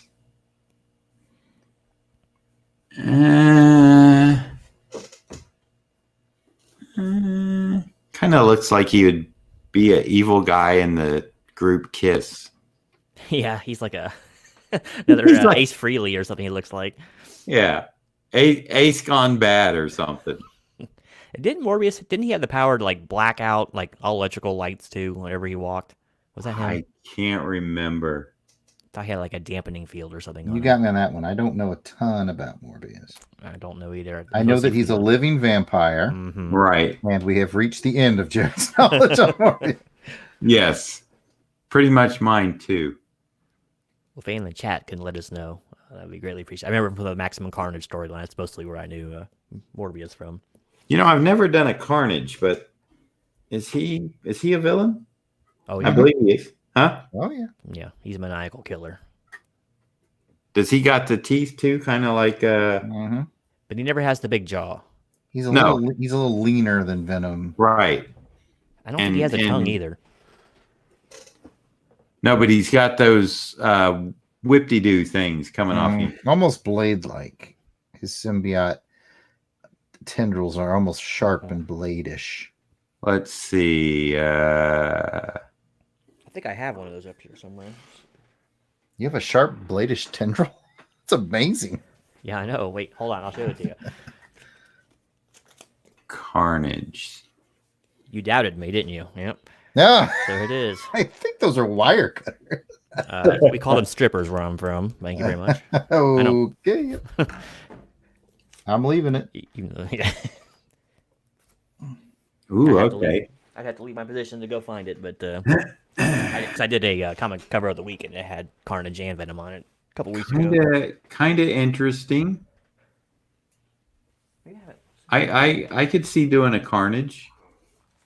He's very popular, so yeah, I know that. Yeah, it'd probably sell. He always has been. Where is that book? but didn't he just get his own book and become more popular? I think so, and I think it was a huge mover. Like right after Venom. I think they actually broke some recent records with it. I believe. I don't have any new comics anymore, so I couldn't really tell you for sure. But from what I hear, that he released a big book recently. So He seems to have stuff dripping all over. yeah, his symbiote was always kind of wild and crazy because he's a wild and he's completely insane. So He's I think a wild and crazy I guy. know. He's like a sailor on leave, but it's like his suit's always going kind of nuts all over. There's always tendrils and stuff hanging off him, even when he's at rest. You know. Yeah.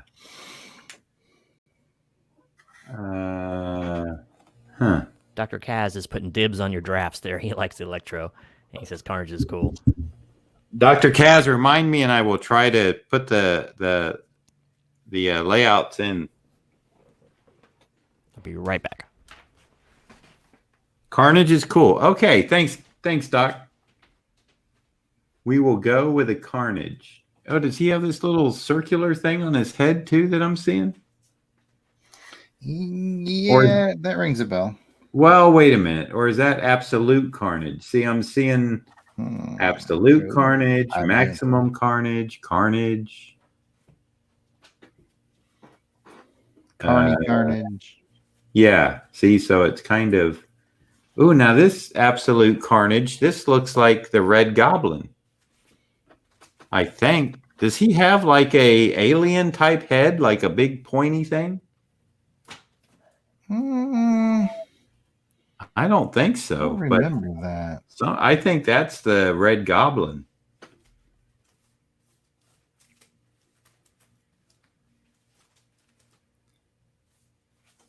Let's go with comic.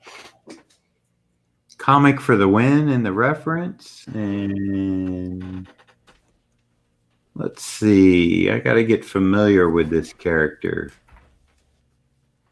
I thought it was handy, but I lied. Must be downstairs.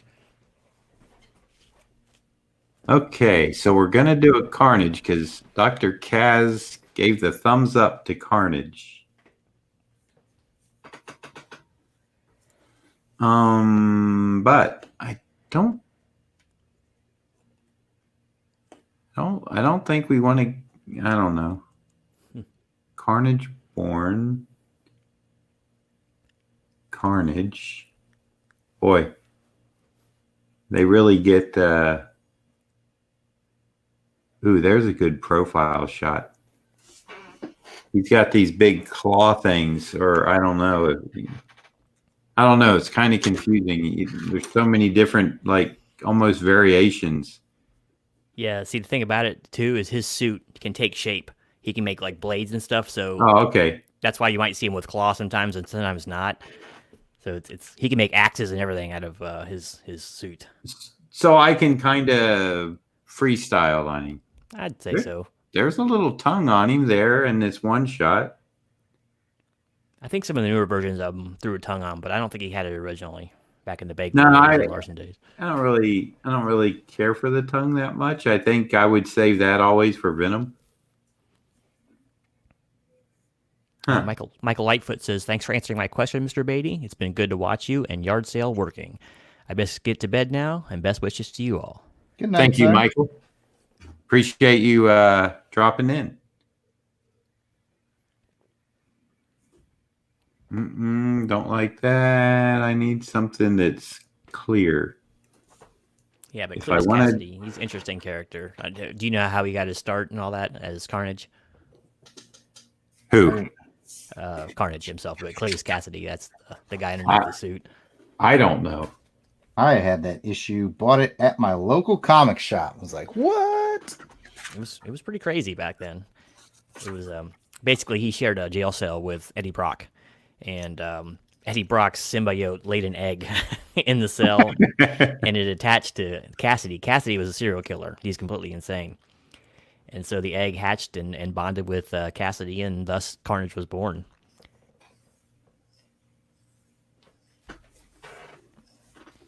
He was interesting, too, in the fact that there were some differences between him and Venom. For one thing, he could make shapes with his suit and all that.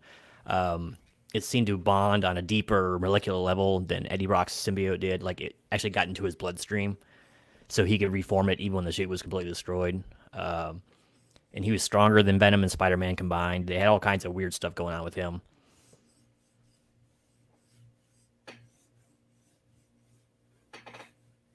I still have the video game on Super Nintendo. I don't have my Super NES anymore, but Maximum Carnage. Rod Line says, "You're both cranking out some great work this evening." Thank you, sir. Thanks, Rod.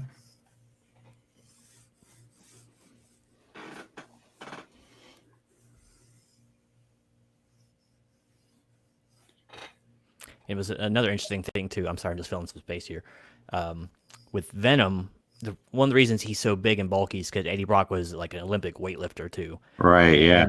And the stronger he was physically, the stronger the Venom symbiote got. There was no correlation with Carnage with that. He was just stronger at the get-go, and he's a scrawny beanpole, you know? So that's another difference there. But so that was...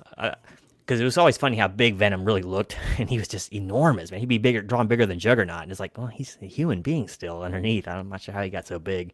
It got a little crazy some of the times with him. I kind of agree. I kind of think I've seen Venom drawn a little bit too big. I mean, when he's bigger than the Hulk, it kind of annoys me. And his power level was just, it fluctuated wildly. Sometimes he could swap hits with Thor, and then sometimes, you know, he was just barely stronger than Spider-Man. So it was Really? kind of open to interpret. Yeah, it was really weird, man. It was all Look at like, Genome dropping the knowledge.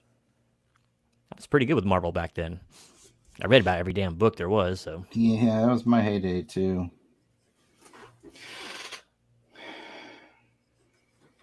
John's like, I was just drawing him. I wasn't sitting there. That's learning. right. I was just, I was making money on him. I was making money and So trying guys to- like me could learn about them, right? yeah, In between thesaurus lessons. and then tell me what happened in the book. I had no idea. Oh, you know what? I didn't pull it up there. I have a Neri Zek cover that I was going to show you. You probably like that. Hold on. Aniri Zek.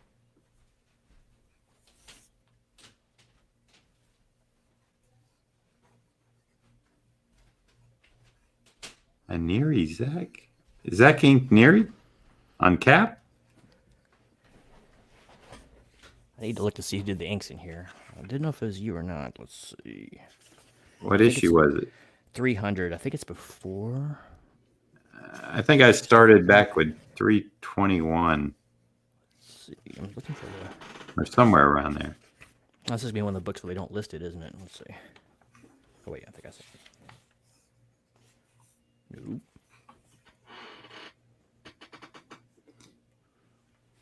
Yeah, I don't see your name in here anywhere. It's this one right here, but 300. Let's see. Oh yeah, that's Mike Ink and Neri or Mike Ink and Mike.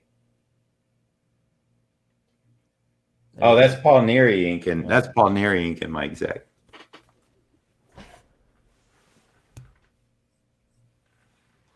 I was digging around looking for stuff, and that just popped up at me there, though. Getting to work with Mike Zach on Captain America. What a privilege, right? Oh yeah. Yep, that was a good time. I didn't want to leave it to do Secret Wars, but Mike had been doing Cap for 3 years, and he was kind of ready for a break, and I had only been doing it for like 2.5 years, and I could have probably still been on Cap if Mike was on it. As of today, as we speak, I could have been on it. I would have stayed.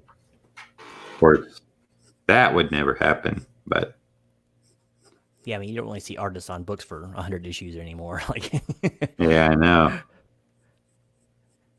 You don't even see them on for like a year. Very rare. It's like you get 4 or 6 issues and you're out. yeah. There's no more like Simonson Thor, nothing like that, or Buscema freaking Conan. No, it's that's the way it is. The last power run I can think of was Bendis and Bagley on Ultimate Spider-Man. They did a bunch of those. Well, I also know that hasn't Capullo been on one of the Bat titles now for quite a long time? I'm ready to believe that. No, I'm serious. I think he has. I think you're right. It's been a while since I picked up any of that. I've never read any IDW, but I think, or Image, but I think Larson's been on Savage Dragon for. Yeah, but that's well his own book. That's his own book. Yeah. So that, we're talking working for a corporation and. Yeah. I can't think of any long runs, really. In fact, that was kind of out the door. Probably with Spider-Man, actually. The last one I remember was, once again, Larson. I don't remember. Was he or Bailey on my Spider-Man longer? I think Larson was.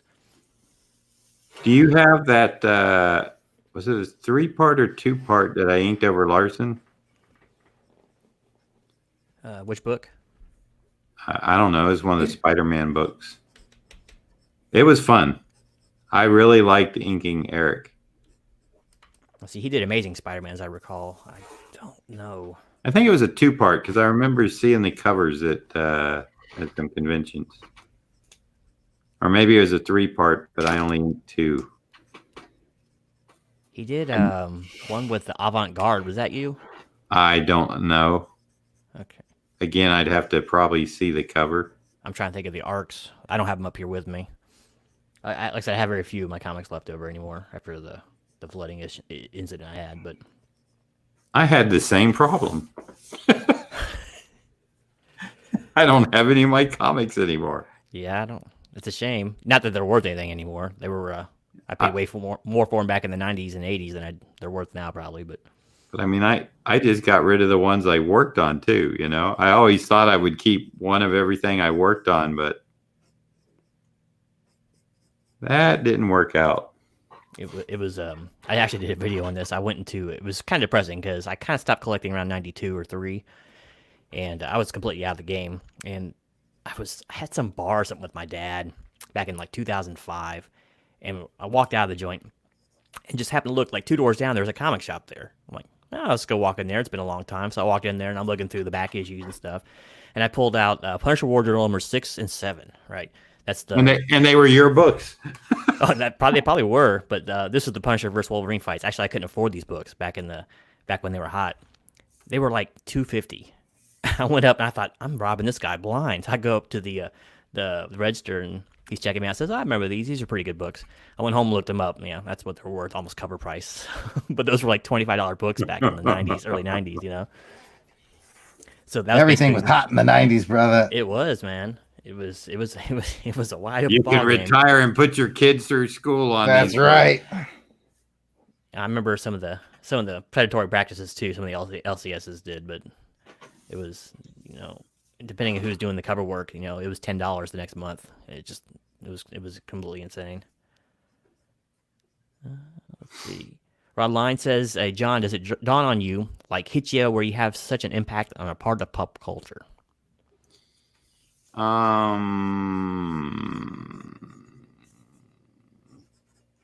No, actually, I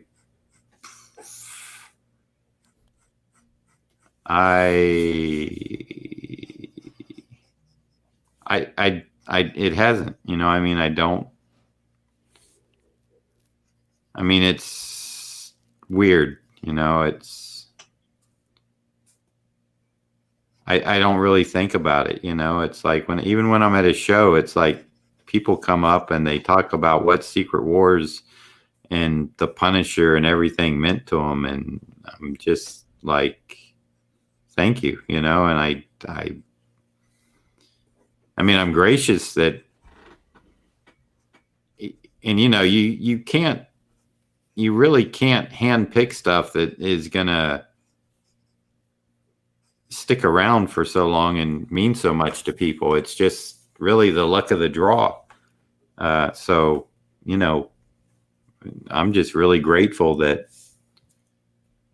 it's, it has been around for so long. I mean, I bet it's difficult too, especially when you're sitting there doing it and it's something new. You probably don't know that it's going to be such a iconic piece. Like, I'm sure. No, that's what I just said. It's you can't just take a job and think, oh yeah, 30 years from now this is still going to be relevant. It just happens, and it's because of the fans keeping it alive. I mean, I look at other books that have come and went, and people don't even. I'll give you the perfect example. In fact, I did when you did the interview with me, is Thanos Quest. Mm-hmm. I went back and forth for probably a good couple of days. Don't want to do it. I do want to do it. I don't want to do it. I needed to make a decision, and it's Thanos. I like Thanos. It's Jim Starlin. I grew up reading his stuff, and I was just like, I guess I better do it to have something to do. Because at the time, I was making good royalty money, so I didn't need to work.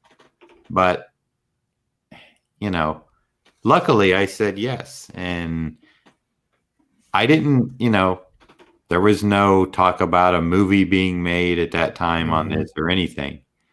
Which I think now books are kind of looked at as, hey, we'll make a movie of this. Especially, I think at Dark Horse, I think they buy properties just to try to get them into movies. So, Aliens vs. Predator. What? A little Aliens vs. Predator action. Oh yeah, well, that has some validity because both of those properties have already been in movies. So it was a good series. I did a review on it. I like it. I have it still. Which one? Aliens vs. Predator. The one I started? No, it was the other one. Technically 5-part first appearance miniseries. You know who did the covers was Phil Norwood. And he is actually known for storyboards and movies. That's what he was known for. Oh, okay. Well, a lot of people that do storyboards, they want to do comics, but it doesn't pay well. So they do storyboards and then they slum on the side by doing a cover or something every now and again.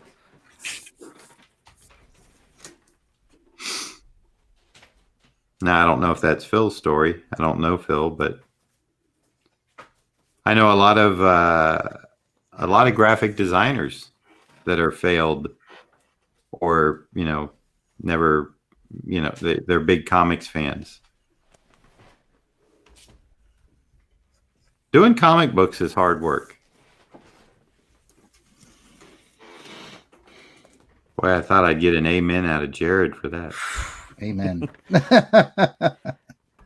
I don't know if freaking man. I don't know if you've ever seen it, but here's some of the covers. Okay. But some people, like, I did the stream on it, Graders Notes, and some people ragged on it. I kind of liked them a lot. Oh yeah, Mignola. I love that.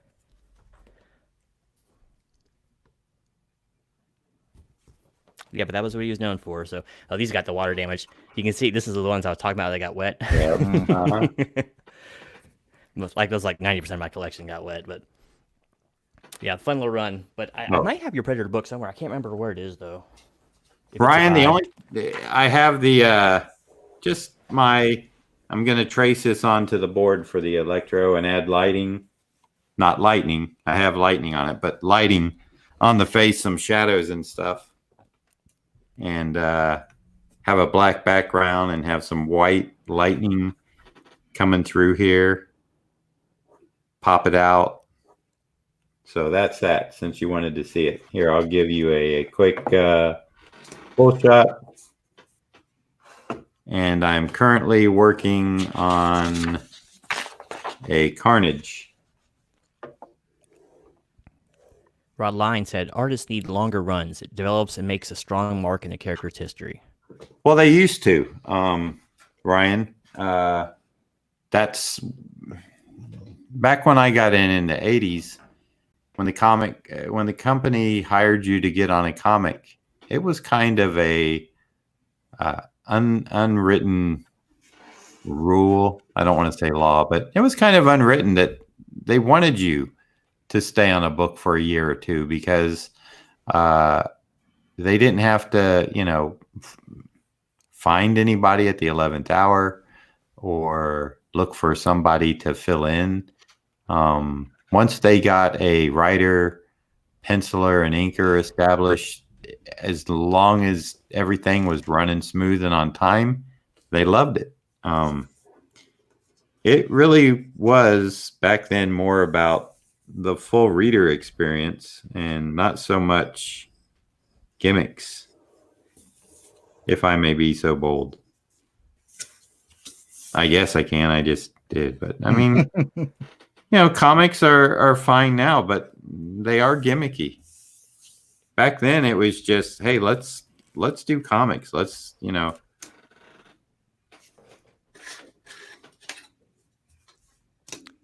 All Gold says, you signed my copies of the Larson Spidey books, John. Yeah, I probably did in Iowa there. Rod Line says, wasn't Oliver Coipel on Thor for a long run? Who?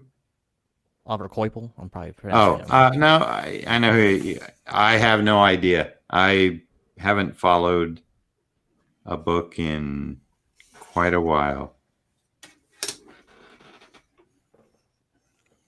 And I'm not sure who this is aimed at, but Hyper Potato says, tell Jarrod to call Mindy and ask her to be his booth babe at 2NC. I think I know who that's aimed at. I do too. And I'd like to know who's Mindy. That's Mrs. Potato. Oh. Well? She won't let him go to those kind of things unless I pull some strings. So. Oh, I get it. There's an ulterior motive. Mm-hmm. But for some reason, she likes me better than she likes him. I haven't figured that out yet. We'll talk after the stream. Let's see. You already answered Ryan. Rod Line says, I did colors on a splash page in Hellboy Weird Tales #4. That tiny speck in the history of comics makes me goofy that I was part of it. I can't imagine how working on such impactful comics feels. Well, like I said, at the time, you don't realize it's going to be that way. It takes decades, for something to stay relative to the business. I mean, if you would have told me when I was working on Secret Wars that, 30 some odd years, it was still going to be collectible and popular, I would have just said, yeah, right. It's like, you never can tell what lightning in a bottle. That's true, but that's what I say is companies try to manufacture it now, and you you just can't do that. It's just got to happen. It's got to be organic. Yep. Ryan says everything's looking great. Let's see. Got another joke from the Peanut Gallery. Mr. Potato says Electro is in a Chinese prison for potentially catching the coronavirus. You know, my son, Jacob, was asking me about that, so I had to look it up. And then I found out that there's 12 cases in the U.S., and most of them are out on the West Coast. And there is one somewhere on the East Coast, I think maybe in New Hampshire. But he kind of got scared about it. And I told him, I said, look, you don't need to worry. And then I went to tell him about how when I went to visit his mother at the time, who was not his mother yet because he wasn't born, in the Philippines in 2007, the bird flu was big. And I remember getting off the planes like in Japan and the Philippines and stuff, and they had you walk across this, like, it was almost like a vacuum mat. And they actually had like, please walk across the mat because this will like clean your shoes or take any, I don't know, infectious stuff off. It was very kind of bizarre. So I do see that sometimes Carnage has this circular thing and sometimes he doesn't. I think I'm opting for no. I don't know. Does anybody know any more about it? That should it be there? Is it like necessary? I don't know what the circular thing. I don't either. Can you kind of point to the drawing and kind of show me like where? It's here on his forehead. It's almost like a bullseye thing. Oh. But it's not on. Doesn't ring a bell for me. Typically, his eyes are so big that it's hard to see anything on his forehead anyway. A lot of times they take up a lot of his forehead. It's not on every cover. That's what's driving me crazy. Huh. I have to go digging through my issues, but all I have is the older stuff. So if it's the newer interpretation, I don't know. Yeah, well, it's Absolute Carnage is what I'm seeing it. I don't know. I guess I guess I don't need to worry about it yet. I can always add it. I do have. There's lock one. The windows, John. Yeah, there's one that's a Bagley cover that's like a full face shot right up close up. That might help. I'll see if I can figure it out which one it is while you're working. Mark Hatherley and his windows. Yeah, but you know what? Look at how much you've got done. Yeah. In this 2.5 hour. Now I'm calculating how much I charge Dr. Cat. By the hour, I'm assuming. By the hour, I don't think I made a wise decision.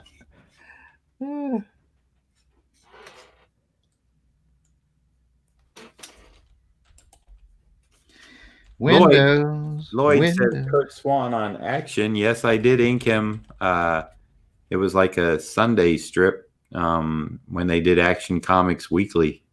It was the 2-page spread. I can't remember.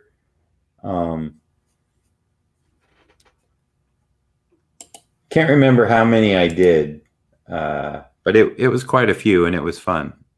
Those I would probably like to go back and revisit because I think I could do a lot better job over Kurt Swan now than I did at the time. That's just, gaining more knowledge. Same thing with Michael Golden on the Nom. When he went to layouts, I think I could do a lot. Well, it was very rushed, but I still think I understand more now than I did. Well, I know I did at the time. Up. And the smaller eyes. What is that? If you want to see that close-up I was talking about, look up Spectacular Spider-Man number 203. That's the one from that's the new extreme Carnage close-up series with the bullseye thing. And Dr. Cass said bullseye.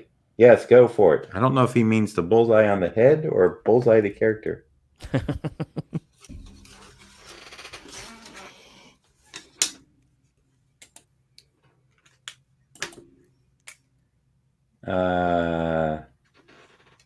Dreamcast logo. That's House Tilted. The end. So, welcome to the stream, by the way. I don't think I've seen you pop in yet. And Ryan O'Connor says, I'm not a fan of the new Carnage or anything Honey Cakes has done so far. Changes for the sake of changes.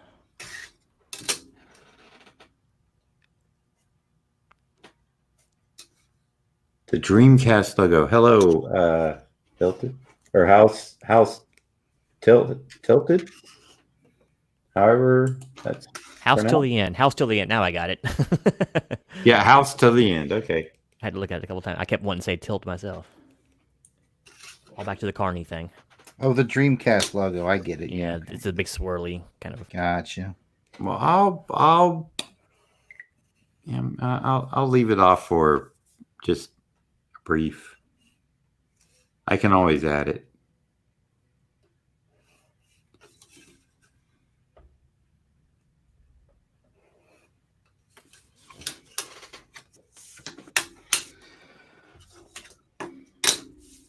And Lloyd says, no bullseye on the head. Look for Amazing Spider-Man 361 for first Carnage.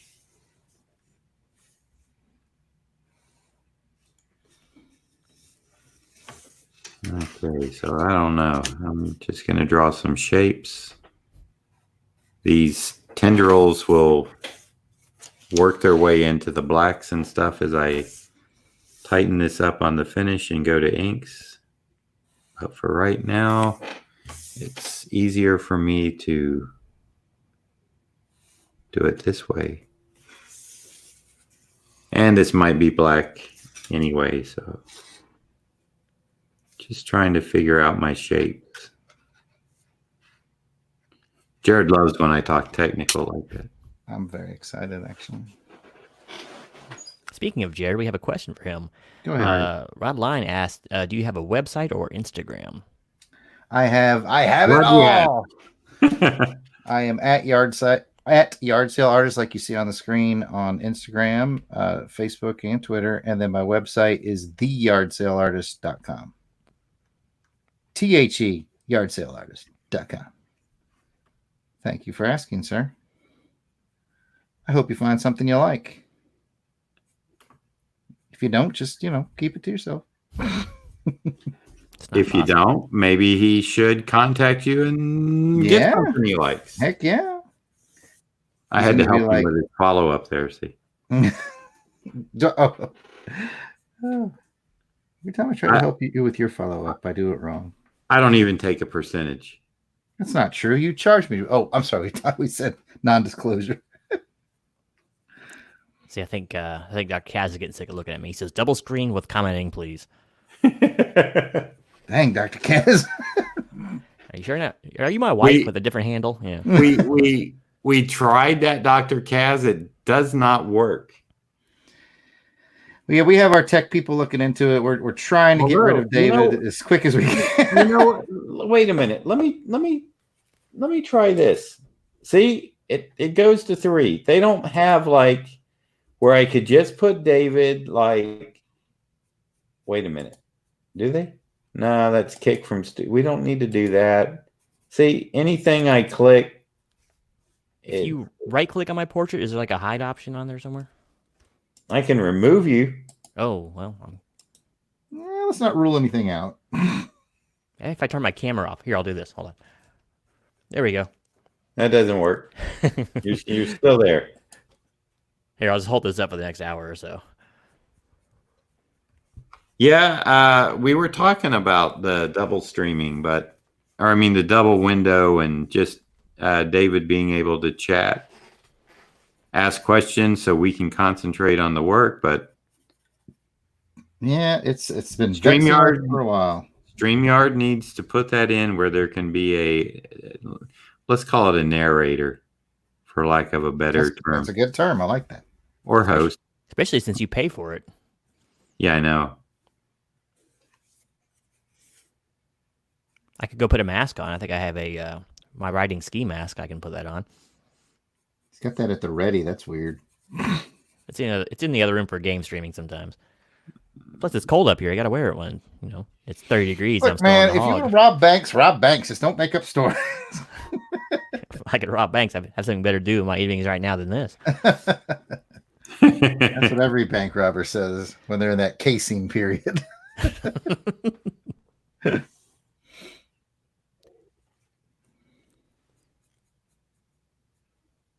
Rodline says he's followed you on Instagram and he loves the work. Thank you, sir. Thank you so much. Well, I assume he's talking to me. Could be talking to John. Well, he said yard sale, so. Okay, good. Well, thank you either way. I like to support people who support John anyway. I'll listen to that. John is good to me, so I view John's success as my success, which probably scares John.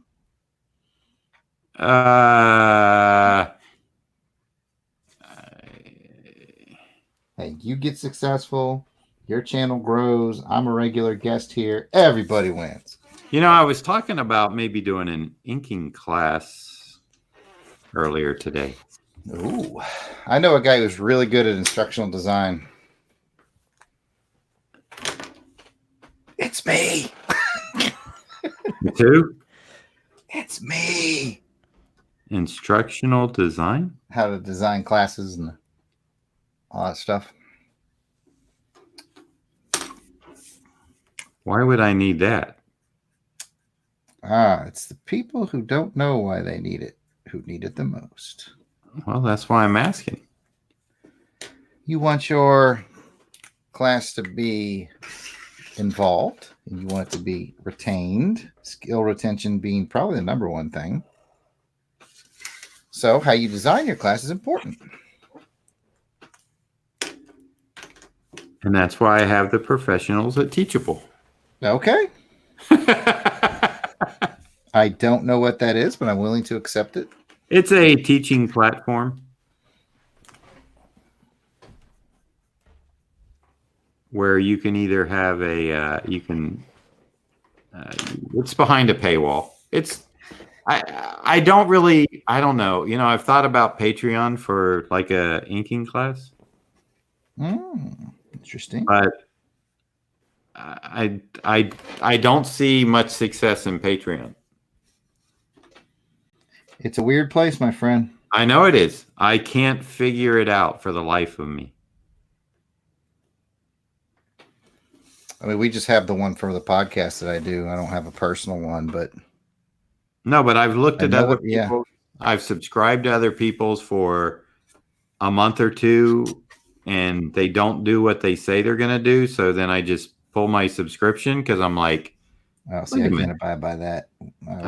I can't abide by that. We always fulfill what we say we're going to do. Otherwise, well, I know, but I'm trying to give you examples. No, I'm picking up what you're putting down. And it seems like Patreon does not penalize the people that say they're going to upload like twice a week or 3 times a week and this and that. And you're like, well, where is it? You'll go 2 or 3 weeks and then the person will be like, sorry, I haven't loaded anything up. Here's a sketch I did. And then it's like something you already saw on Twitter. When it's supposed to be like, like stuff you don't see. Like, hey, you have to be a patron to get to see this.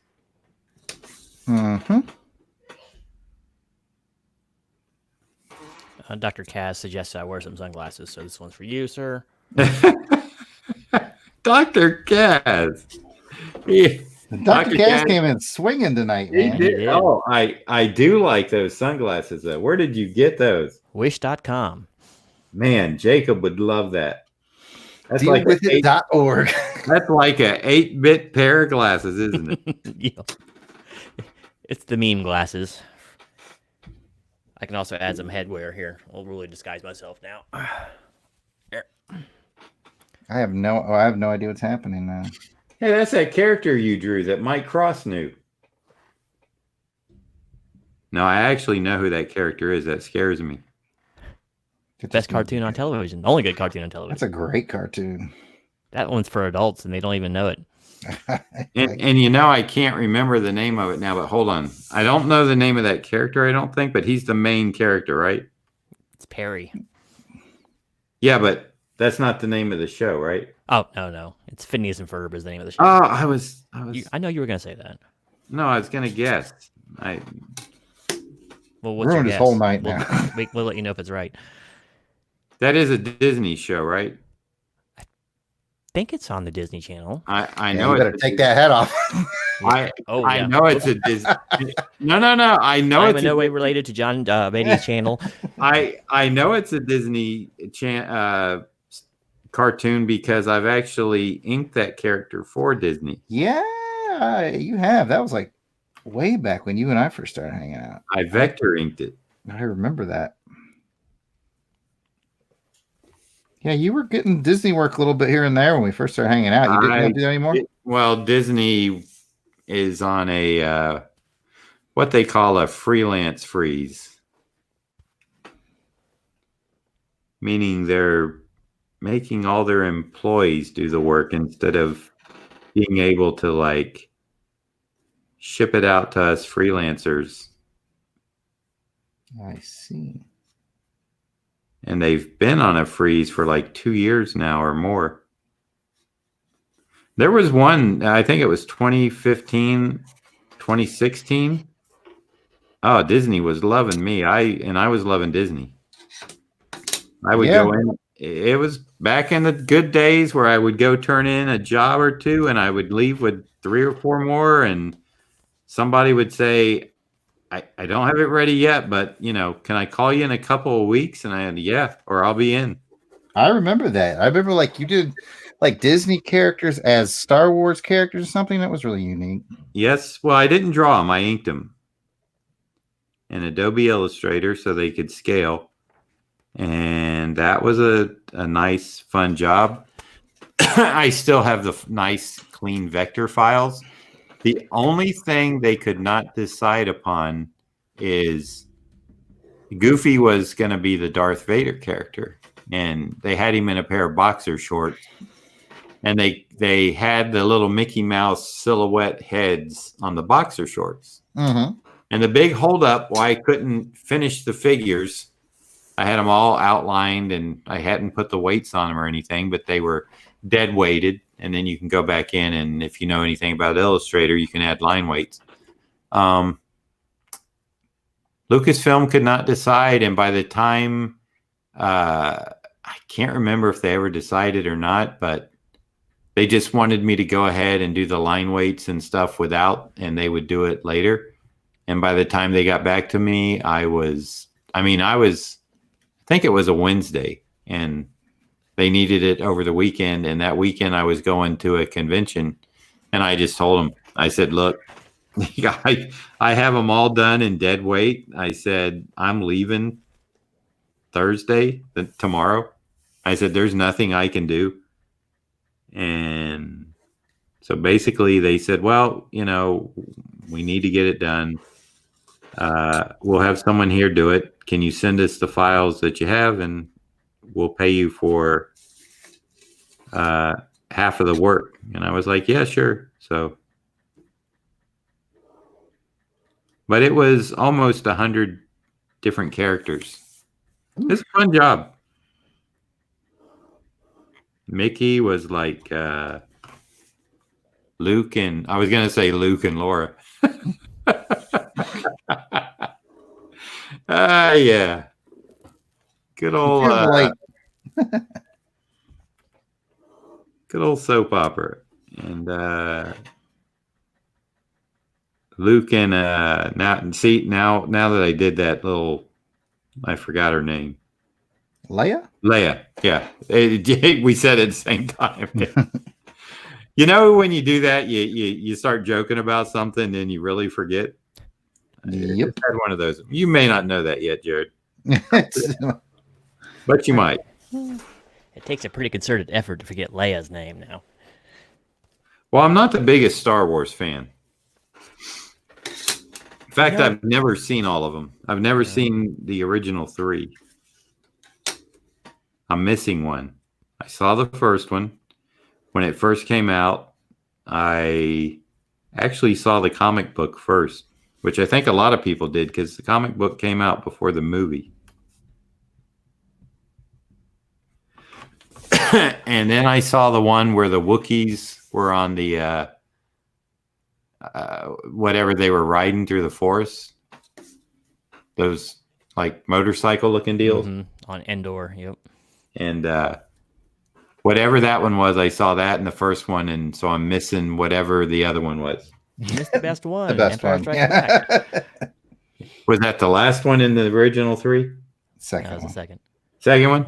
Man, how did I miss the middle one? I don't know. You were busy making comics, dude. It was I think I 1981. was. Yeah. I was too young for the first one to see it in the theater, but I saw the Empire Strikes Back and Return of the Jedi in the theater, and I come from a real small town in Central Florida, and we had one movie theater with one screen, and the lines, same thing with the ET, the lines were like 3 hours long. It was like waiting You're for from a rock concert. Chilliota too? Basically. I actually went to school in Oviedo. I had some friends in Chilliota, but You I'm know, actually from Sebring. Oviedo's gotten quite bigger. Yeah, I know. I go back and I don't even recognize it anymore. Because I was out in the country in Oviedo, but not anymore. It's a housing developments out there and stuff now, so a lot of money in Oviedo. Remember the Oviedo chickens? Did you ever see those? You mean just the chickens that were running around? Yeah, right next to the Popeyes. It was real famous. That sounds delicious. It was. Where do you think they got their chickens? Hey, we killed another one. Go get it. Let's see. Ryan O'Connor says he likes Patreon. Greg Pak has a great one about writing comics. Let's see. I don't think I ever read any Greg Pak. I think he was after my time. He did Planet Hulk, didn't he? Hulk, and now he's on the James Hulk. Bond comics, which excites me because I'm a big Bond comic guy. But yep, he did World War Hulk. You were correct. That was kind of like his big boom. Did y'all ever see the animated version of that? I think did. It's on Netflix. I did. I think I own it. I was pretty impressed with it, actually. I like the voice work in that a lot. That's good. And the art style. I like the talking Hulk. It gives him a little bit of depth, other than just monosyllable. I know Patreon is partnered with YouTube for like the video stuff. But I also know people who have done videos and their stuff has gotten jacked off of Patreon. So,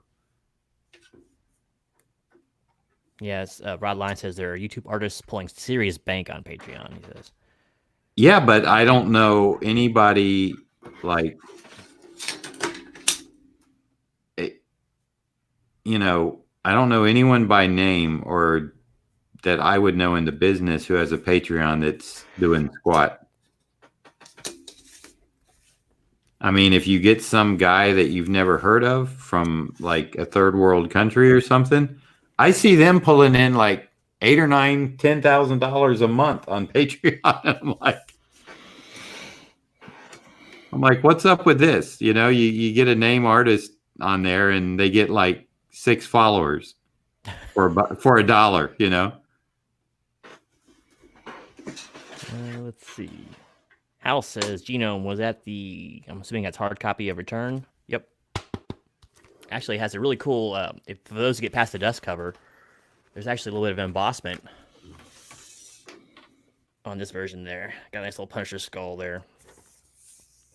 Classic book. I bought this back in '89. And it was horribly expensive back then, as all things Punisher were. And I had very little money since I was about 14-year-old or so. What is that? The Return to Big Nothing? Mm-hmm.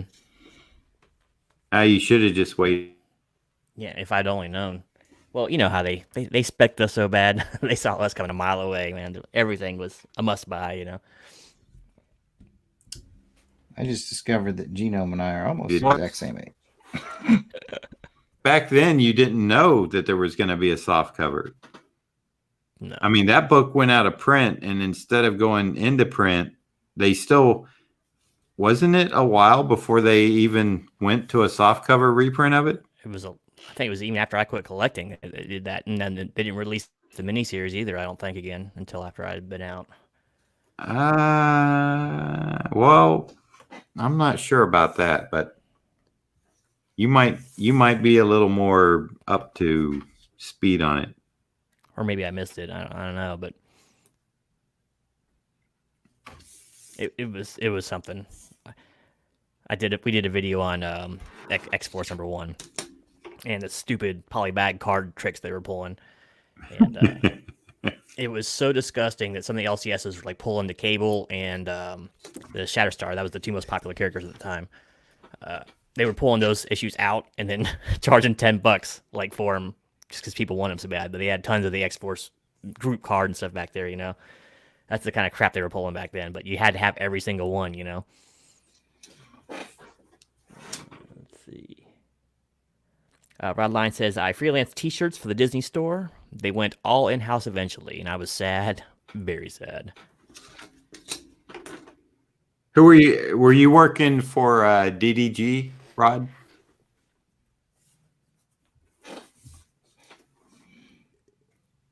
Were you working for DDG directly?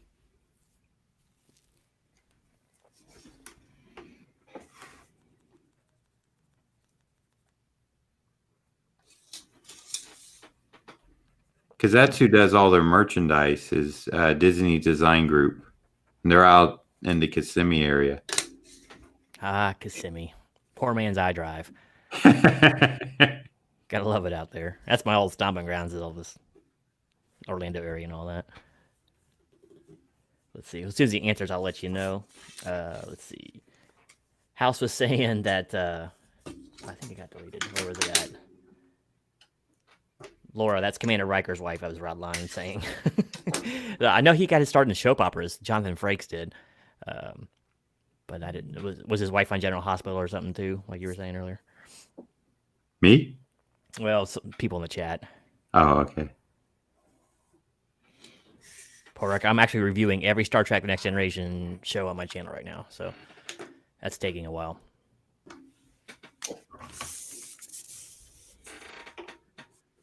It'd be funny if Drew hopped back in and said, "Got that drain fixed." Oh, that'd be hilarious. Unclogged. What? I didn't hear it. What drain was going bad on him? I don't know. He didn't say. Just some drain was plugged, and he was working until the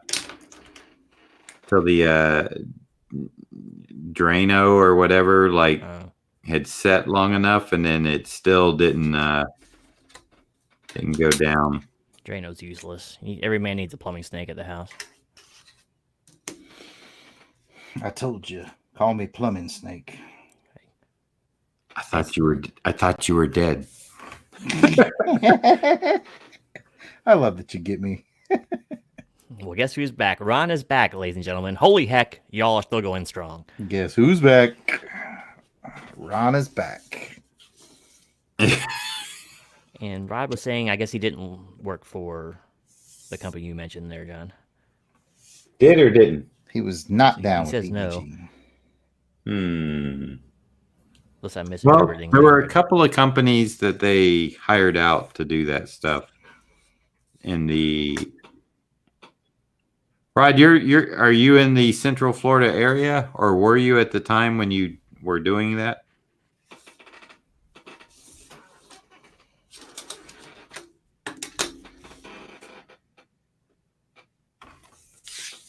Let's see. Rod says, I did the Disney Store stuff via a company called Tiltworks. They had Disney Hard Rock Cafe and some others. Yeah.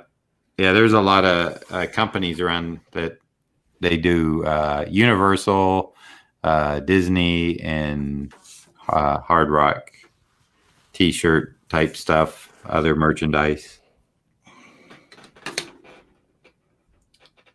Here's one since John goes way back with there. Did you ever ride Space Mountain before they slowed it down? I rode Space Mountain. I don't know if they slowed it down or not, but it about made me. I don't like roller coasters to begin with. I don't either.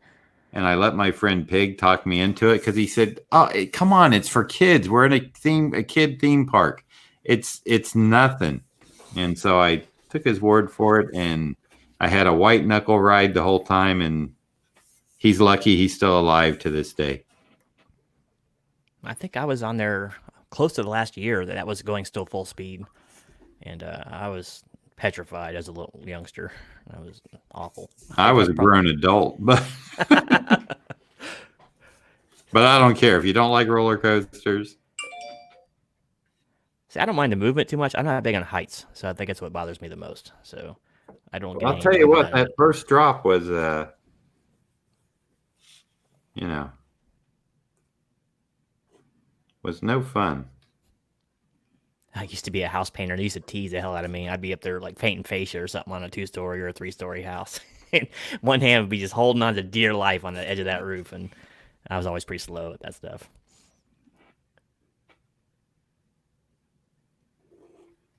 Rod Line has always been in Chicago. I used to live in Chicago, Rod. It was a very quick 3 months of my life, but I lived there. Very cold, too. Working at a car wash in Chicago in January. It's not always a pleasant time. Imagine. Made good money. You can't believe the money I made there, though. I made more money working at a car wash than I did work in construction. It was really strange. Hey, GLH. Ha, made it in time to be back. Whew, I'm running out of steam over here, GLHG. This is all Mark Catherley's fault. Yep. I just got a text from the wife, and she is done. Look at all these buildings. Why, Mark Catherley? Why? So I thank Dr. Kaz. Thank you. Definitely. Oh, Oh, you're in Dutch now, John. yeah. The wife says, "Okay, take your time." It's like, Yeah. no, Jacob's with you. He's got to get to bed. Although I got to admit, the little guy is pretty good about. I wake him up at 6. He's pretty good about that. Now, let me ask you What this. time do you wake Ron up? I'll let Ron handle that. So, what was the context? Was it, go ahead, take your time, or was it, fine, take your time? Which one was it? It's definitely like, no problem. Take your time. She's having fun with her friend. Her and Jacob don't like to go to sleep. Of course, they like to sleep in, though. I love it. Yeah, I appreciate my sleep too. Both my kids are off school tomorrow, so my kids are off, or my kids. Oops. Where's the other one, John? The secret's out. My kid is off Monday. My kids are off tomorrow and Monday. Wow. I'm off tomorrow and Monday. I'm somebody's kid. Wow. How did your kids manage 2 days off? I don't know. They're just telling you that. Yeah, because mine didn't say nothing about it. Little Jaybird was off today, too. Well, that's because he was sick. No. The school was like, because he's pre-K. And they're like, well, pre-K is going to let out at 10:30. I'm like, well, he comes to school at like 7:30. Like, what's the point? And they're like, there's not really a point. If you want to keep him home, you can. Oh, okay. Keep him home. Save me a trip. Exactly. Ron's having to watch us on the TV. It wouldn't run through his computer. The audio wasn't. We look good on TV, Ron. Rod's asking me to come back to Chicago and saying the weather's great, and then he makes. I think sure he's to tell me fooling you. Really. Yeah, I know. there's I a live there. lie. I know better. There's a lie involved there. Somewhere, somehow, there's a lie involved. I'm originally from and have plenty of family in and around South Bend, so I know the falsehood. Ron's like, more lines, Mark. More lines. Don't encourage marking his lines. All right. Tomorrow is Valentine's Day, everyone, so have your flowers and chocolates at the ready. Good point there, Ron. Indeed. I gave people a warning about that on Monday, so I remember it, yeah. if you're scurrying tomorrow, Don't blame John. don't come crying to me. Don't come crying to John. What do I do? John be like, I told you so. I'm gonna say, well, you better beg. Ron says that is a great Carnage piece. Thank you, sir. This will be going to Dr. Kaz along with, I'll show this one before I have to say goodbye. The Electro, Ron. The Electro. Carnage and Electro. Beauties. And I'm giving Dr. Kaz gave me a nice tip for the roughs. That's why I was thanking him earlier. That Kaz. Good dude. Good man, patron of the arts. Yes, sir. Patron of the. I should actually say patron of the artists. I think he realizes that we work hard and sometimes don't see a decent paycheck for our labor. Because some people still think it's a hobby. Not naming any names. I know who you're talking about. Some people close to you. Yes, very close. That should know better. That should see the struggle. All right. So Ron was getting on to me because I didn't say Cintiq. I guess it is, not a PC. I'm sorry, it's hard to read through these things. I can barely see with the stupid pixelation going on. But I gotta stay in character. Wait, they pixelate when you look through? Well, it's like a Oh, like okay, sticker. the block seal. I got you. It's just stickers put over top, so it's kind of distracting. Now how Cubert sees life. All right, so see, GLH says, well, Selma Hayek hasn't answered yet, so I guess I'm safe for Valentine's. yes, you are.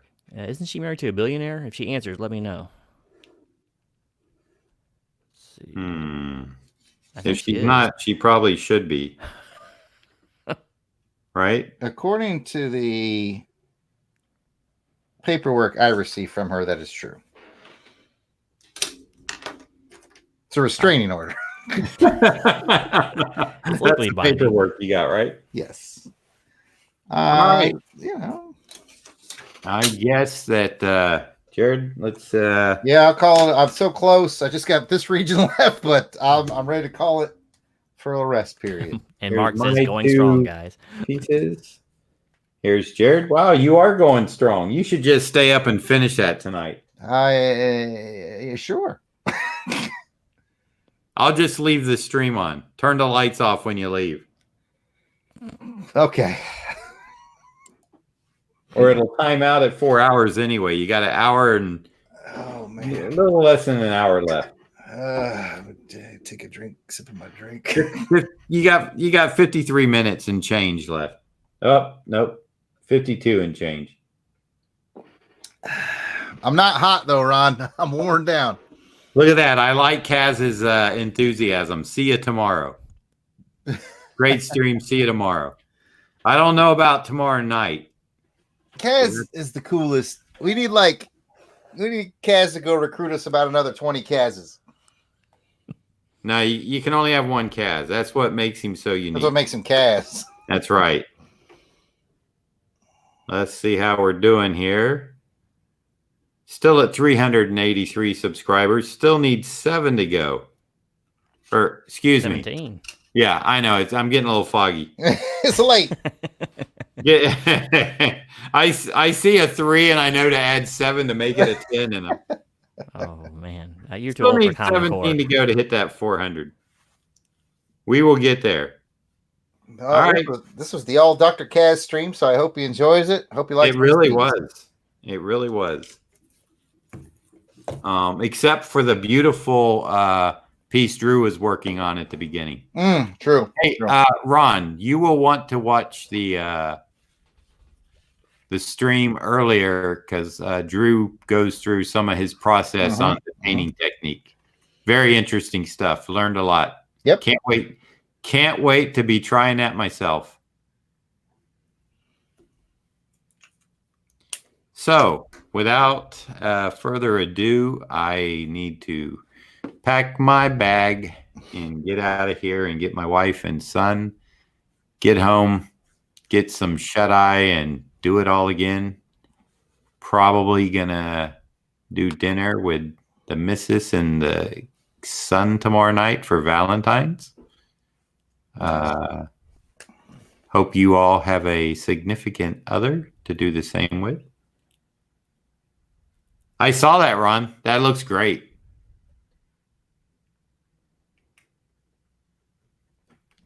Yeah, Ron. It was a watercolor wash laid down on the Hellboy. And then he started inking it with, believe it or not, just one of these. Put yourself on screen, John. Oh, I forgot. With just one of these. Just one of these. I was all impressed that I use Prismas like he does. And basically he has a 4-step process to his coloring. And I was doing the first 2. So I learned steps 3 and 4 from him. Well, you know what? I bought Prismas because of the price of Copics. And then I've never owned a Copic. And then I got I did buy some black Copics because they have a special black, a 110, and that thing is dark. I mean, if you fill in blacks with that and you've used a different marker to do your outlining, the special black is darker than what you outlined with, and you can actually notice it. So I kind of stopped doing it. Interesting. Yeah, I thought so too. I'm like, man, that is seriously black. And but I've been looking at Prismacolors again because number one, they're affordable. Number two, they're always in stock. And as Drew said, they're not as Copics tend to be very wet. You know, like you put it down and it seems to want to bleed on the paper pretty quick, or at least that's my experience. I think they're good. I think they're a little overpriced, but in fact, 2 years ago, Copic actually came out and announced, and that's when there was a buying frenzy. They announced that their prices were going up, and there's not many companies that can announce a price going up on a product and still maintain the rabid audience that they have. Most of the times they'll lose people, but it just made people, buy what was already in stock at the lower price because at the beginning of the year, they were going to go up in price. Now, I do respect them for letting people know that they were going to up their price so it wasn't going to be a surprise. And when you got a product that you can go up in price and people are still going to buy, I see nothing wrong with that. So, but I did. That's why I asked you, Jarrod. I was dead serious if I had given you a set of 72 Prismacolors, because I had a set, and I think I don't know if I had them down here or not. I don't remember seeing them.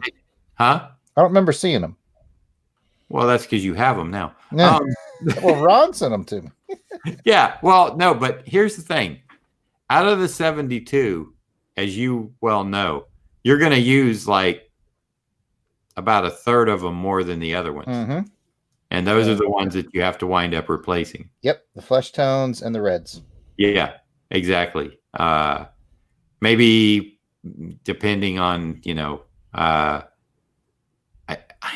know Drew just had to replace some oranges because he had done so many thing pieces that his oranges dried out. All I can say is don't leave them out in the car in the sun. Noted. Any marker, they will just dry up on you. Especially if it's hot like it is here in Florida.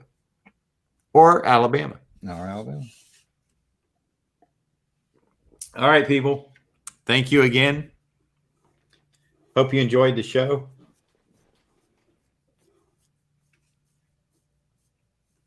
Ron says those were the 3-2-3 count. Rod, the refill ink does bring it down, but then you gotta replace the tips eventually and stuff. So I hate opening a marker to refill it and all that. I'd rather just buy a new one. Especially for the price of Prismacolors. I think they're a little over $2 versus $5, I think, for a Copic. And if you get something on that tip like black or something, I don't know how to get it out. I've had that happen to a lighter marker, like a light gray or something. I like them both, but for for the value. I think Prismacolor is just as good. Now, I wouldn't refuse a set of Copics, but I'm not going to shell out of my pocket for that. I'm waiting for the yard sale score. Hey, good night, Lloyd. Thanks for dropping in again.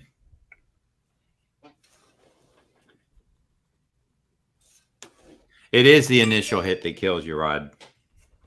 Yes, it is.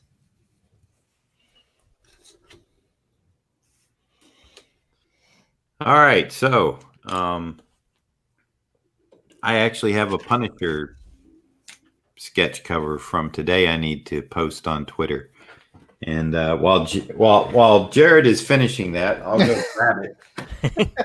For those of you who didn't see it, I'm just going until he kills the stream or I die. One of the two. what's closer? My death. My imminent death.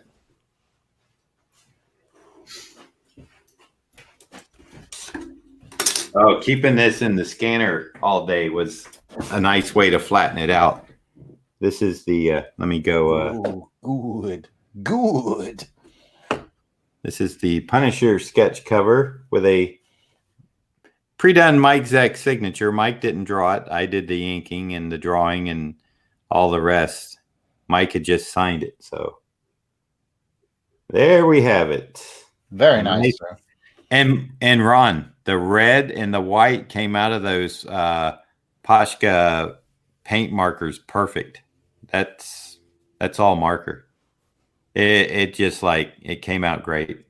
So how did you splatter it? Like, is that dabbing it or how'd you splatter out of a marker? Ha ha ha! Did you get the little thing that Drew was showing us last time? No. I took my marker. I pushed it down. I pumped it till it was real juicy. Then I took this big pit brush marker and pow, pow, pow. Ah, I see. Matteo Scalera technique. Worked very good. Love it. But the first few times I tried it, I couldn't get the splatter out like this. It was wimpy. I mean, it barely showed up. Now, bingo. Okay, so that's it. I'm tired. Thanks for coming, everybody.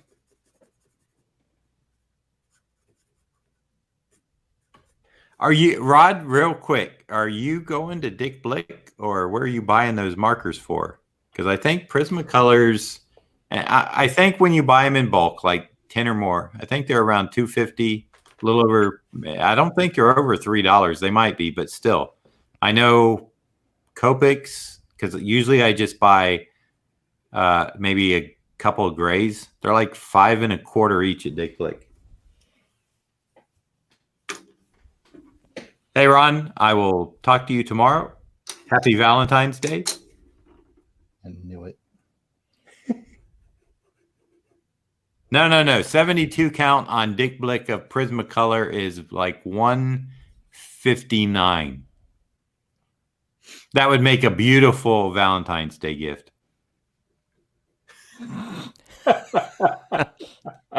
Only imagine.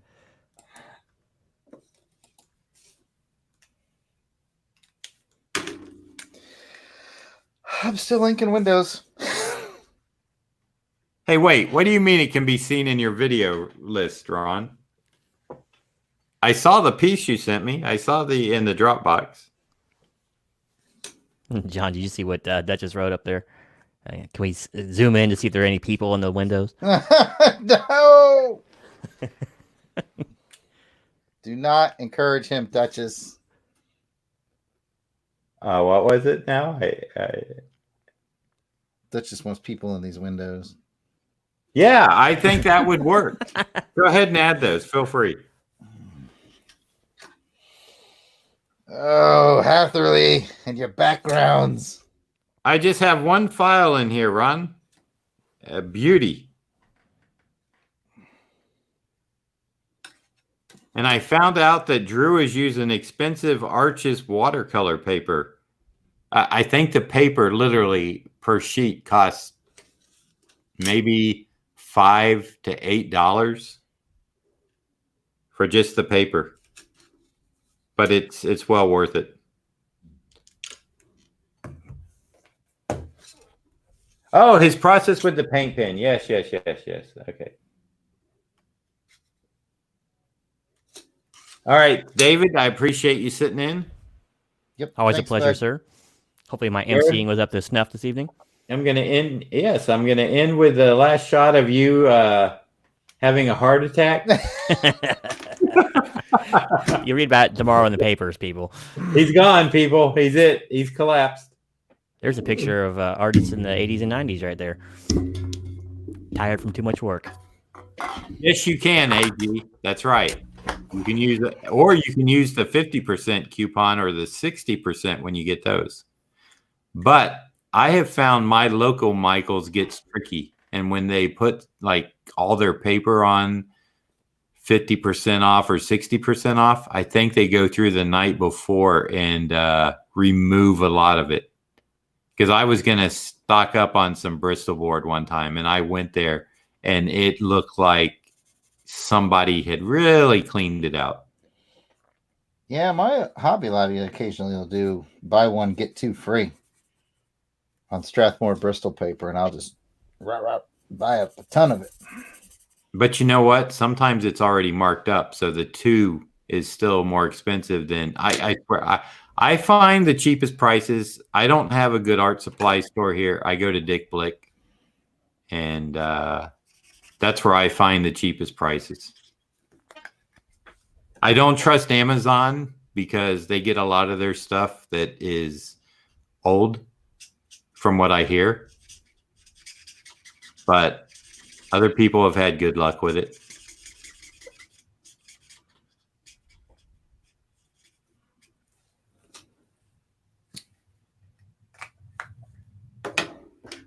My Michaels is hit hard. Yeah, we got a lot of people that do shop there. So Ron is right. My Michaels, they do a good business.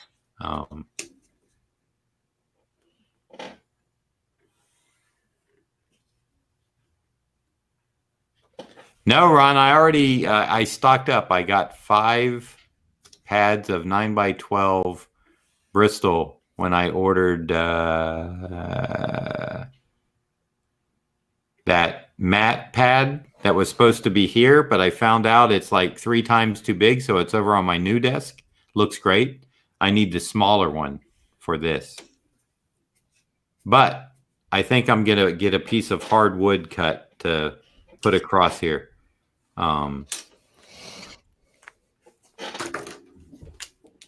At the old Home Depot, the kind that I use for my portable drawing boards. I'm going to get one of those, and I need a 19 by 29.5 to just lay over here.